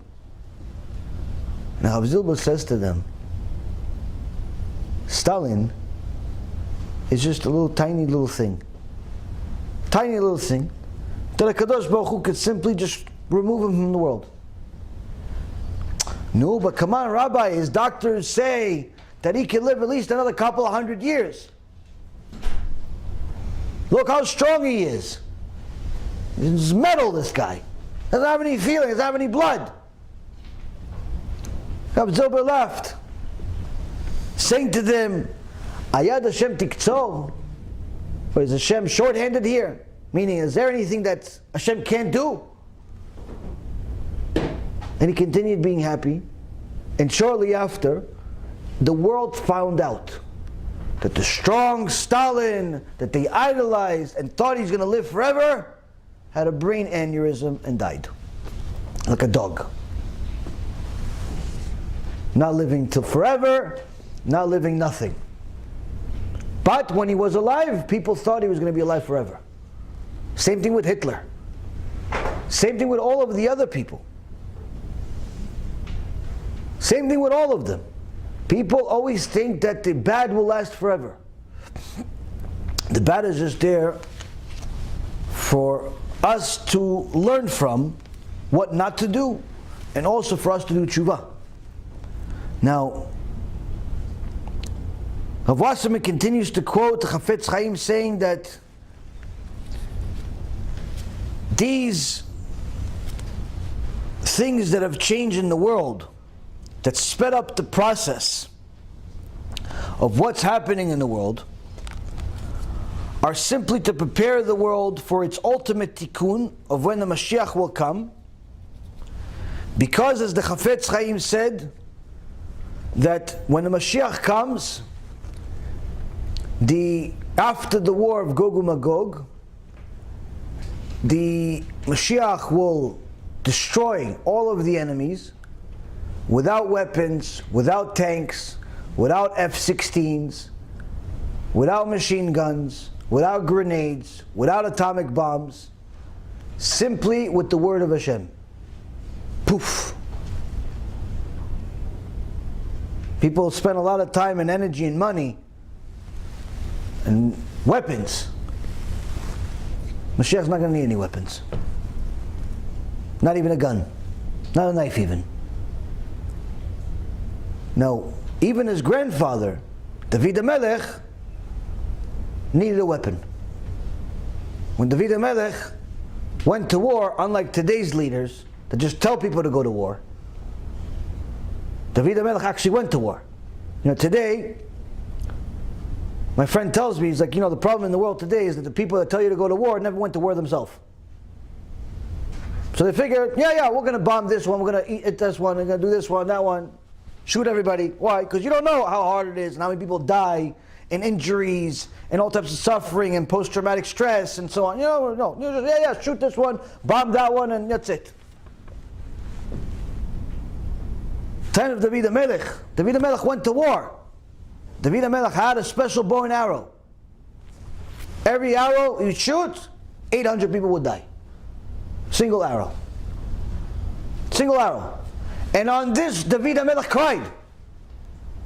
David Melech cried because of this. This is why? Because it's written in the Torah.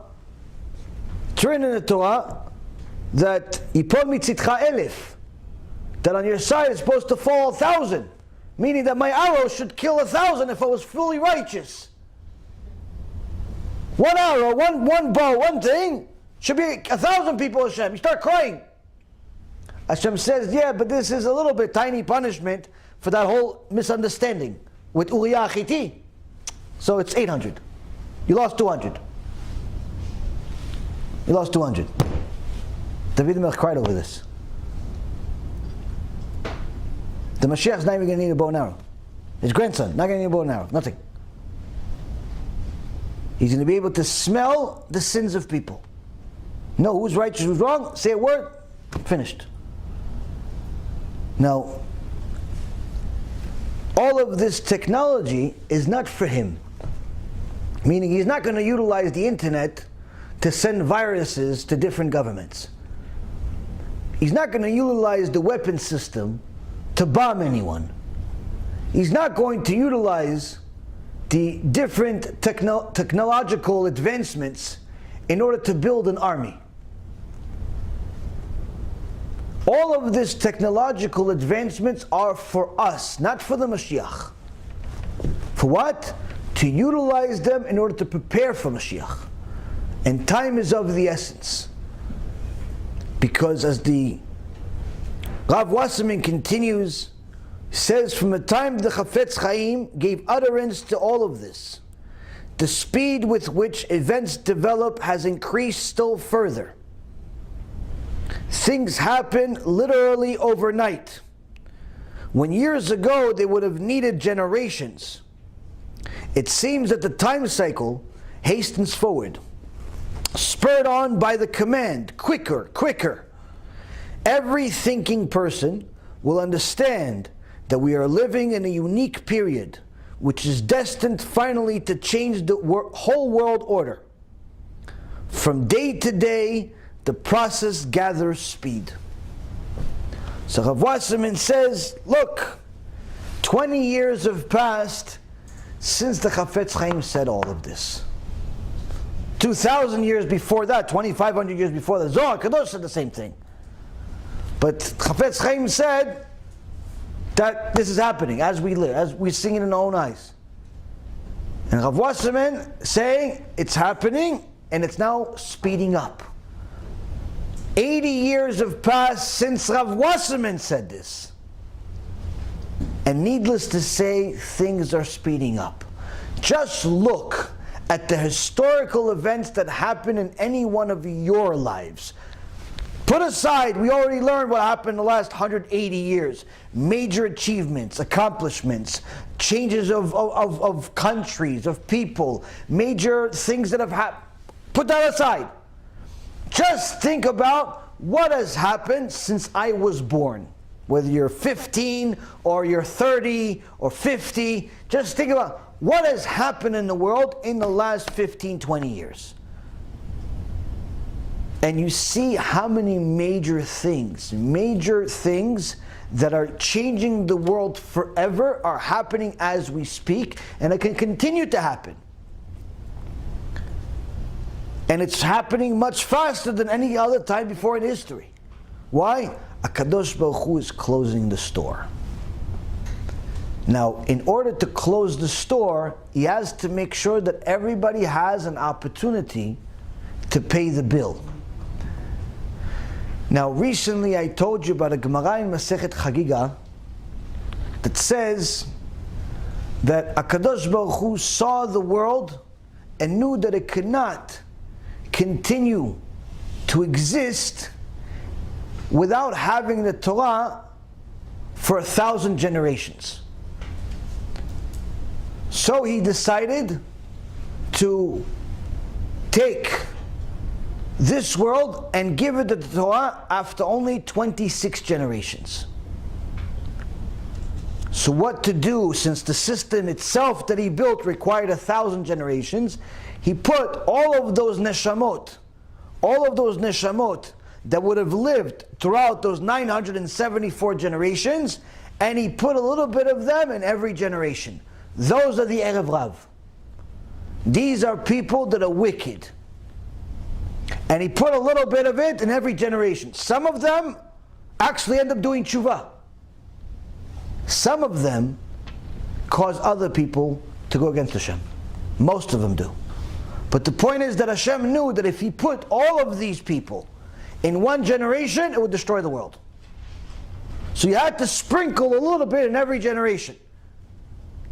This generation we got to meet a few. Now, why do they still exist? Because, like he said, he has to finish the remaining neshamot of those 974 generations. Sometimes these people die in the Holocaust, sometimes they die in a car accident, sometimes they become rabbis of big shuls, all types of things. Point being is, these little Erev Rav are everywhere. Every generation has some, torturing the world. Now, Chofetz Chaim said that Hashem is creating all of this technology, everything that's speeding up, all of these different things in order to pay the last balance. Now everybody knows that you can't go to a supermarket and just take whatever you want without paying for it. You may succeed in stealing a few times, but eventually you'll get caught. And they'll press charges and you may end up going to jail for it. Why? Because it's wrong.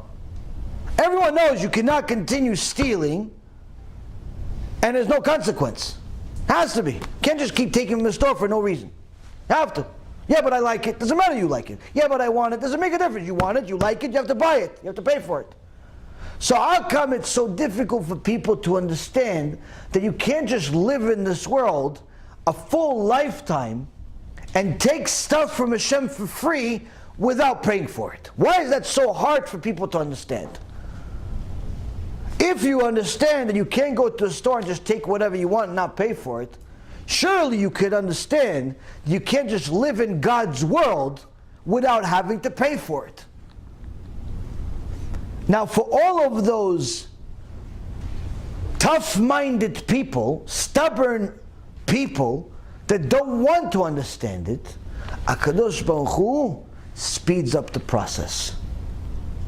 Meaning, wars that scared the living lights out of people, that in the past would have taken years to finally take place because the arguments, just the argument between one king and the other, to transfer the message that you don't like the other guy or you disagree with them, would have taken 6 months for the guy with the horse and the boat to finally get them and tell them, oh, by the way, I don't like you.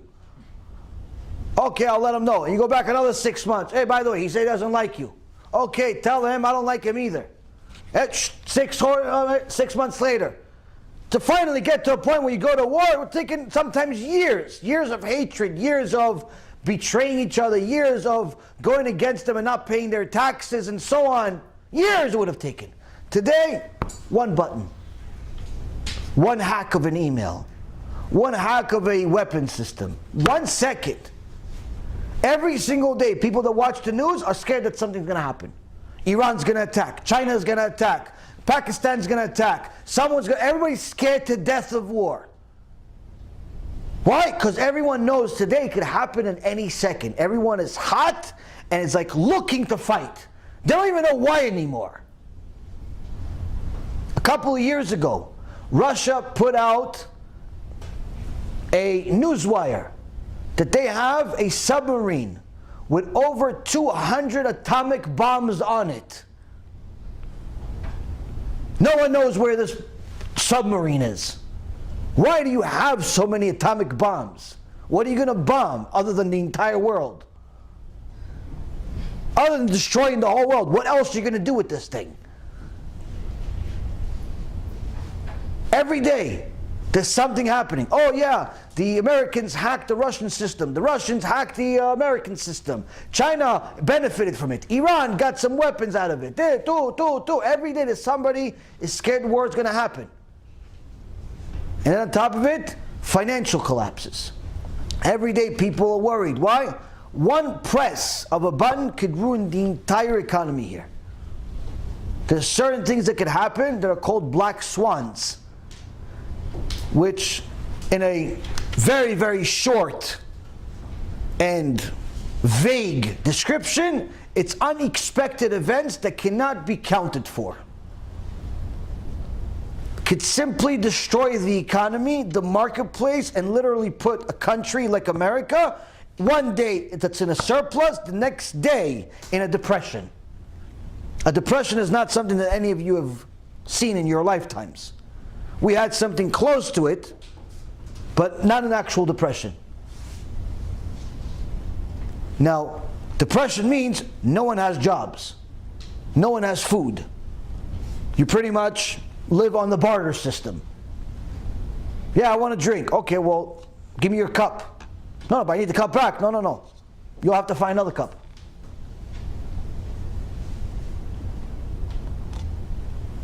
One button, one thing can make the entire economy go to nothing. We got a little taste of it a few months ago. Coronavirus shocked the world. This virus in the past would have taken years to reach America if it really started in China. If it really started over there, it would have taken years, if ever, reaching to America. We're across the ocean. And even if it reaches, how many people is going to be? Few. Within a matter of weeks, it covered the entire globe, scaring everyone to death to the point where they actively destroyed the economy with their own hands. No one's allowed to go outside. No one's allowed to do anything. In 1 second, we all realize we're nothing. The economy is nothing. Our strength is nothing.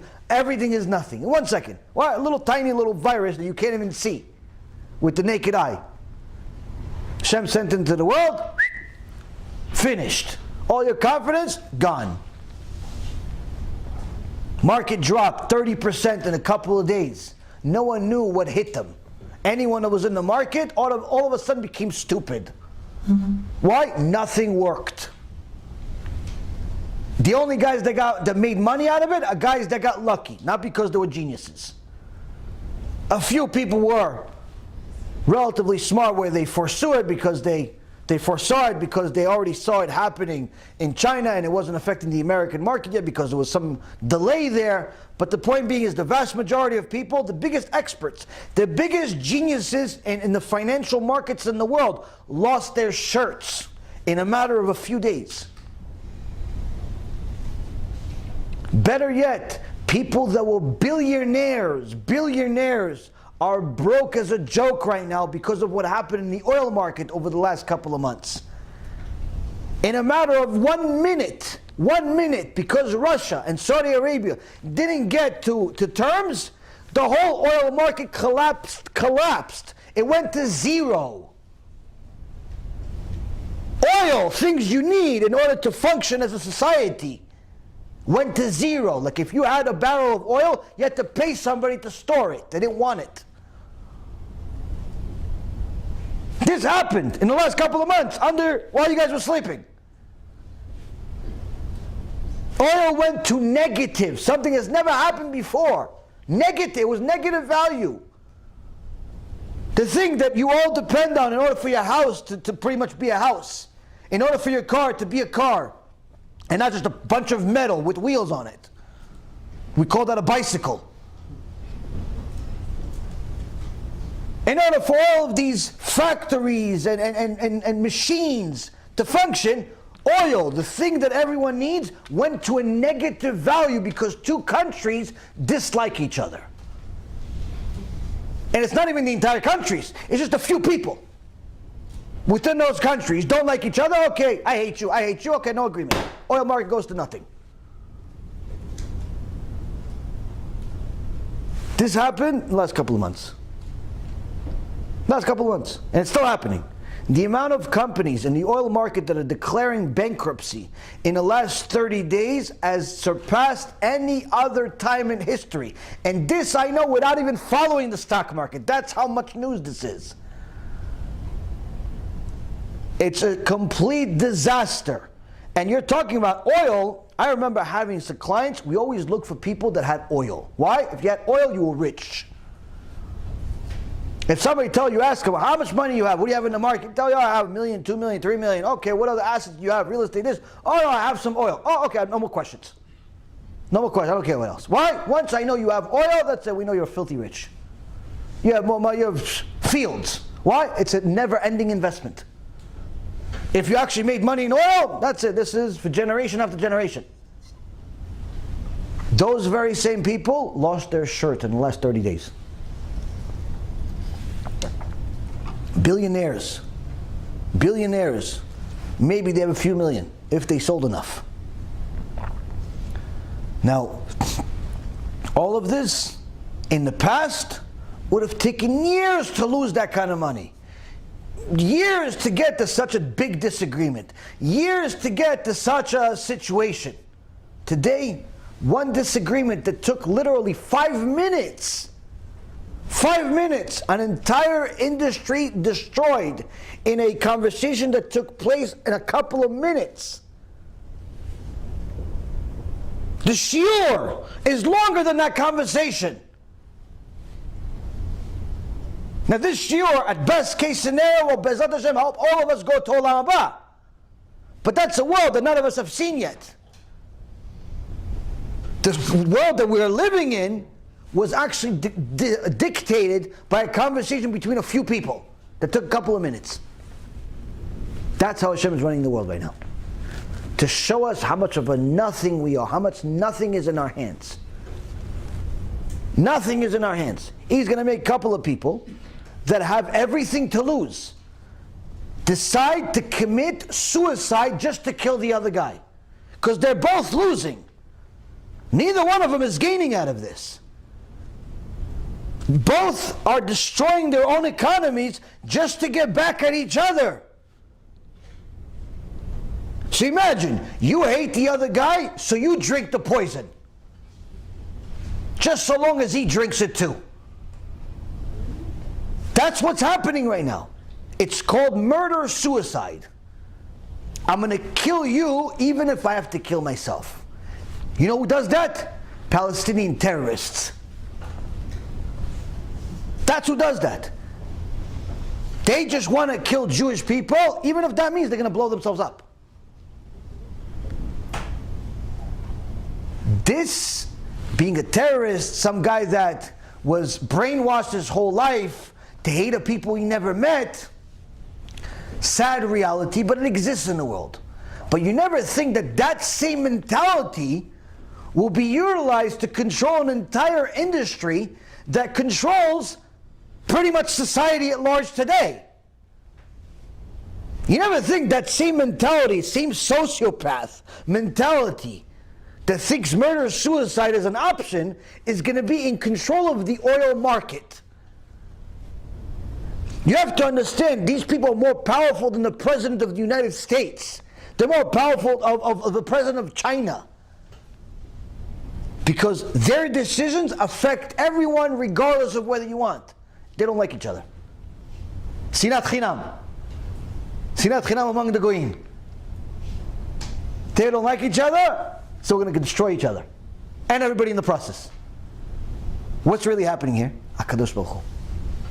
HaKadosh Baruch Hu is showing us how everything is vulnerable. Speeding up the process. Speeding up the process, making everything that we rely on, depend on, think it has power, think it has any value, for anyone that's paying attention, wakes up and realize, Ein Od Milvado. There's nothing else but Him. Everything else is meaningless. Everything else is meaningless. The Tanya, the Baal Tanya, his whole sefer, the Tanya, is based on the teachings that there is nothing else but God. What does that mean, there's nothing else but God? Literally, there's nothing else but God. That's what it means. It's as literal as it is. Yeah, what about you? You're part of Hashem. Don't think you're anything. You're not Hashem. You're part of Him. Nothing else exists other than Him. So when you give credit to some idol, whether that idol be a Buddha statue, or some guy that died, or money, or an investment, or anything else in the world, when you give anything any value, that's why it's idolatry. Because in essence what you're saying is that something else other than Hashem has value. And in this week's Parashat Vayetchanan, HaKadosh Baruch Hu says, Ein Od Milvado. There's nothing else but me, he says. 10 commandments. One of the commandments is to worship another God. Don't worship another God. There's nothing else but me, he says. When you give them value, you're betraying me. You give money value, you're betraying me. You give your own ideas, your own popularity, your own interest value over me, you're betraying me. Because there's nothing else but Hashem. And before Mashiach comes, the Chofetz Chaim says, Hashem is going to make all of these different things move faster in order to make Ein Od Milvado clear. where that way everyone will be able to make an educated decision. Do I want to be part of Dor Shekulo Zakai or Kulo Chayav? Part of the generation where everyone's righteous or everyone's wicked. Meaning, there's not going to be any more middle. You cannot be 50-50 with Hashem anymore, or even 80-20. Either you're 100% Charidi for Hashem, or you're against Hashem. And you could say, wait, but no, but I'm still in the middle, I'm working on it. Okay, work on it, but I would suggest speed up the process. I would suggest speed up the process. Why? Because we don't know how much more time we have. Chofetz Chaim said it's already happening at my time. That was 100 years ago. Rabbeinu Elchanan Wasserman is saying already 80 years ago. It's happening even more. It's speeding up now. That's 80 years ago. Needless to say, it's speeding up even more today, 80 years later. No one can tell, yeah, we have another 80 years or even another 20 years. No one knows how much time. But surely, it's coming soon. Why? Look how much faster things are happening. Look how the world is evolving. Look how things are happening. You compare the technological advancements, the agricultural advancements, the society itself and how it's changed during the first 50 years of the 1900s. That means you would have seen the Spanish flu, you would have seen the World War I, you would have seen World War II. First 50 years.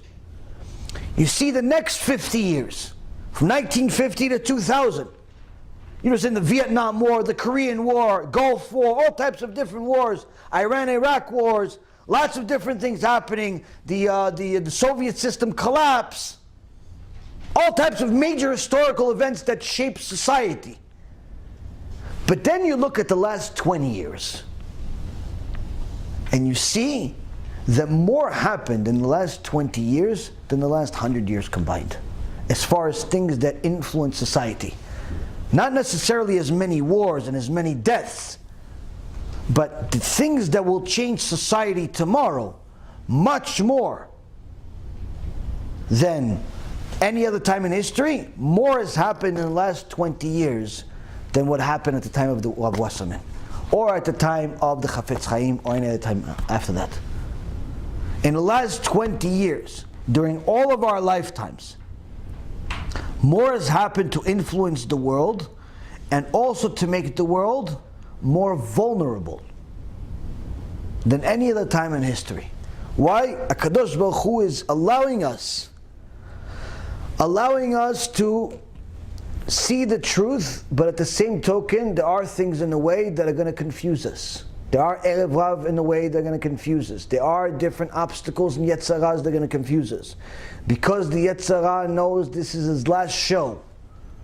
Once the Mashiach comes, his job will be finished. Gemara says Hashem will slaughter the Mashiach, meaning he will eliminate his duty from the world that he's had for the last 5,780 years. No more Yetzer HaRa after the Mashiach comes. So the Yetzer HaRa has his last hurrah to try to confuse you as much as possible, even if that means to confuse you on your deathbed. Shem Yishmo. Meaning, a person can live 70 years of righteousness. Gemara says before that person dies, he sees the Satan himself. He sees the Malach HaMavet. No one else sees him except him. And a Malach HaMavet comes to him, scary as can be, looking the way he does. Full of eyes, Hashem Yishmor V'Yatzil. Massive, all the way to the heavens. And he has the knife that on the tip of it has a drop that once a person consumes it, the neshama leaves the body. But before he shows the person, he scares them by his image. And he tells the person, if you want to live, deny Hashem. Deny the Torah. Say you didn't mean to do all those mitzvot. Yeah, but I did mitzvot for 7 years. Yeah, exactly. You want to live or you want me to kill you? Because obviously you know I can kill you. Say you don't believe in Hashem. I'm going to kill you. Now people, today, you tell them, listen, would you die in Kiddushin for Hashem? Yeah, for sure. I'll die for Kiddushin. The second they wake up on the wrong side, they forget Hashem. Somebody puts a gun to your head, say no. Say you don't believe in Hashem, I'm going to shoot you. Who's gonna hold that test? Who's gonna hold that test? Okay, I don't believe nothing. What do you want to believe? Buddha? Okay, Buddha, Shmuda, whatever. Mirvis? Okay, I'm a chassid of Mirvis. Just take the gun away from me. That's from a gun. Malach HaMavet himself comes to a person. Malach HaMavet comes to a person, giant, eyes, scary as can possibly be, comes to a person and says, say you don't believe in Hashem, say you're sorry for doing the mitzvot, I'm going to kill you. Who's going to hold this test? Meaning that till the last second, the Yetzer HaRa tries. Last second. From the fear, some people actually fail. Some people actually fail and they say stupid things before they die. And it's a minhag Yisrael, it's a custom of Am Yisrael, that a person that as they get older and they know that their time is coming, because no one can know exactly when they're coming if they're young, should tell his family members or people around them that just so you know, everything that I say on my deathbed is null and void. In case I say something that's against Hashem, it's null and void, I didn't mean it. So that way, even if they do it, it's not counted. But that means the Yetzer HaRa actually comes to scare people. And from that fear, their mouth open, and then the drop falls, and then the Neshama leaves. Now that's just on a single person. We have now a war with the Yetzer HaRa, the Satan, the Malach HaMavet, on his last show permanently. Not just on one person, on the world. You don't think he's going to pull out all of his guns? He's going to take all of the people he's allowed to take from the Erev Rav, 974 generations, to distort the truth for you? To destroy the Torah for you? To make the sin more delicious? To make the sin look prettier? You don't think he's going to use all of those weapons? Of course he is. But this is why Rabbi Elimelech Lizhensk says that at the end of time, before Mashiach comes, we all have to be glued to Hashem, just like Parashat Vayetchanan says to do. Because those that are glued to Hashem are alive. Are alive today, Moshe Rabbeinu says. And anyone who's not glued to Hashem, anyone who wants to live a 50-50 life, or a 90-10 life, or 80-20 life, or anything that's less than 100% with Hashem, at some point they're going to fall. But Baruch Hashem, Hashem makes wonderful, wonderful chesed for all of us to try to get us back constantly by using technology. We'll finish off tonight with a story that happened today. So you get live. Everyone always asks for miracles. We have miracles every day, Baruch Hashem. Just today, I get a message from somebody I don't know, and he says that one of my students told him to contact me because he wants to go off the derech. He grew up modern Orthodox, and he's sick of it because he thinks that Judaism is brainwashing and mean. I said, what's mean? Why is it mean? Why is it brainwashing? So, because it's saying I can't play my video games and watch TV on Shabbat. That's mean. That's brainwashing. So I said to him, but why is it mean not to play video games on Shabbat, and why is it brainwashing? So, because I said so. So I said, do you believe that God gave the Torah, created the world? He said, yeah. But the rabbis are adding stuff to it. So I said, why aren't the rabbis allowed to add stuff?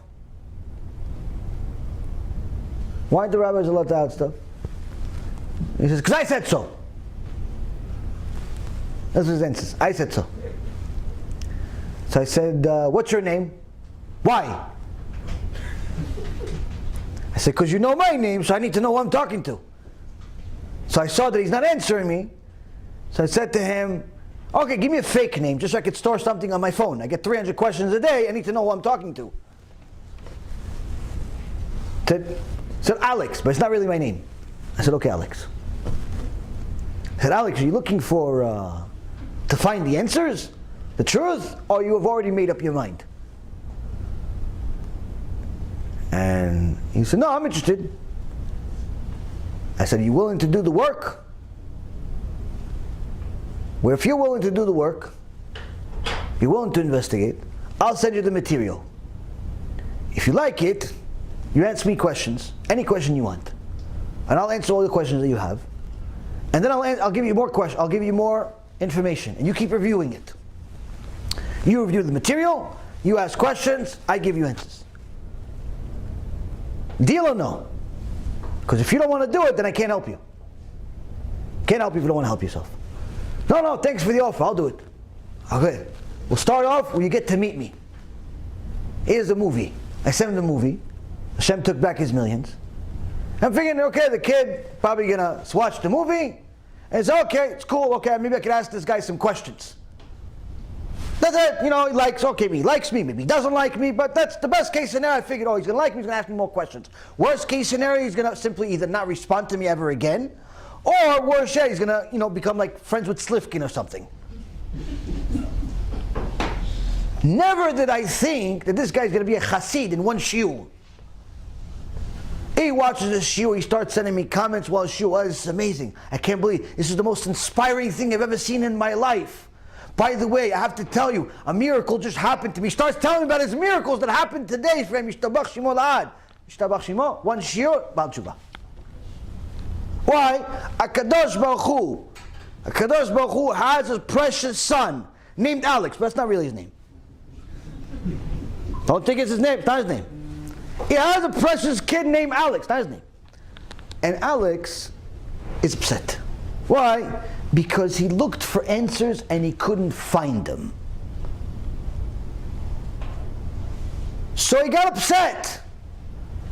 If this Torah is going to restrict my life, I need to know why. So when he asked me, how come I'm not allowed to watch TV on Shabbat? And I gave him an exact reason. But knowing that he's a smart kid, I can't just tell him it's fire. Because technically, you could leave the fire on, and it's allowed. So, Rabotai Yikarim, what is the answer to the question of why we're not allowed to use television on Shabbat? Number one, first you have to know, a television is not allowed at all, ever, if you're watching things that are forbidden, like movies and so on. But if let's say you want to watch a shiur Torah on Shabbat, why is that not allowed? Watch shiur Torah. The reason is, Rabotai Yikarim, to turn on the TV or off the TV, turning on electricity and turning off electricity, the sages decreed that this is the equivalent of fire. They agree that this is the equivalent of fire. So you can't turn it on, turn it off based on the sages. Now, what about if you simply turned it on and left it on before Shabbat? You didn't touch, you didn't change the channels. How come that's still not allowed? Because we have a smachta from the prophet Isaiah. And the prophet Isaiah tells us that HaKadosh Baruch Hu loves the Shabbat. He loves the Shabbat so much, that's the brit that he has with us. And he tells us that this Shabbat has special rules. What are these rules, Rabotai? What Kadosh Baruch Hu says that this Shabbat, we're not allowed to do certain things. The prophet Isaiah says in chapter 58, verse 13, if you restrain your foot because it is the Shabbat, refrain from your accomplishing your own needs on my holy day, if you proclaim the Shabbat a delight and a holy day of HaShem, honored, and you honor it by not engaging in your own affairs, from seeking your own needs or discussing the forbidden, Then you will delight in Hashem, and I will mount you astride to the heights of the world. I will provide you the heritage of your forefather Yaakov, for the mouth of Hashem has spoken.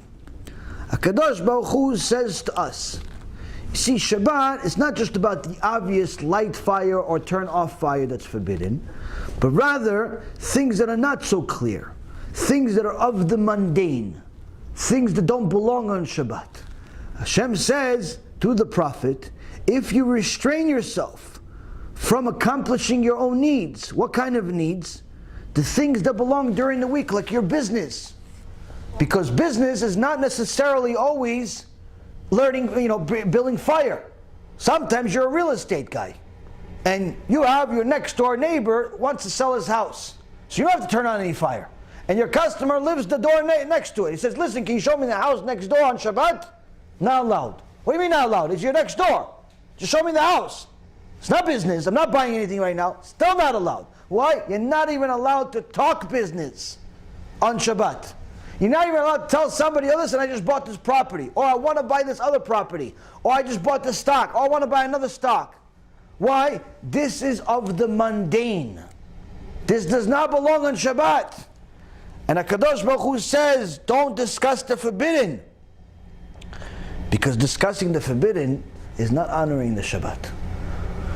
A screen left on, whether it be TV or a computer, left on and showing something moving, a movie of some kind, a show of some kind, that's entertaining you, it doesn't belong on Shabbat.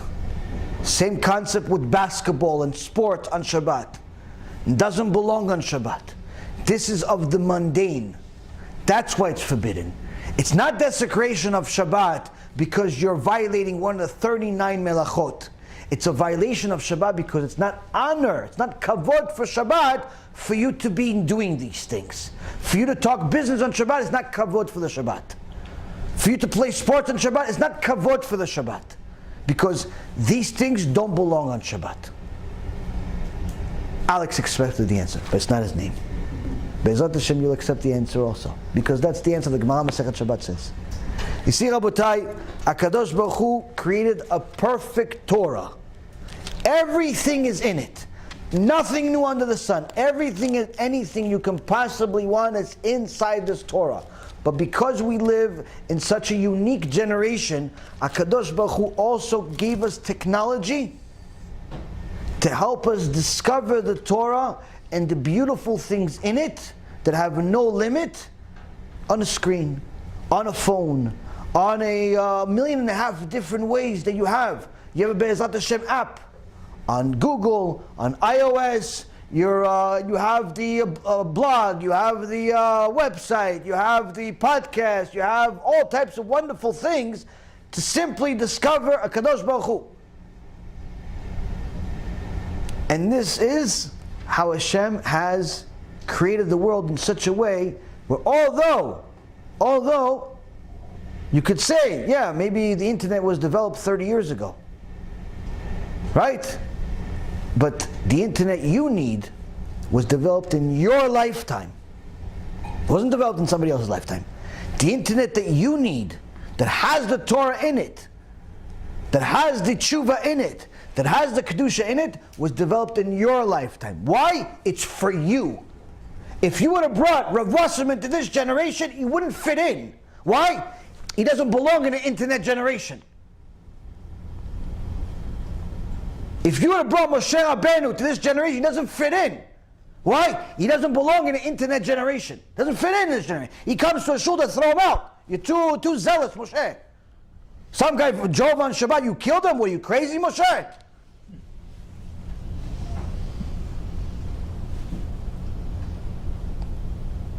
He wouldn't fit in. So all the tools that you have right now, including the things that are shaking us up, including the stock market, including the oil market, including the corona, including all of the stuff that's happening, including 5G, that everybody's so scared of. It's all for you. It's all for you. Why? To utilize every single one of those tools to connect to Hashem. You never know. Maybe 5G is going to help us learn Torah faster. Baruch Adonai leolam, amen ve'amen.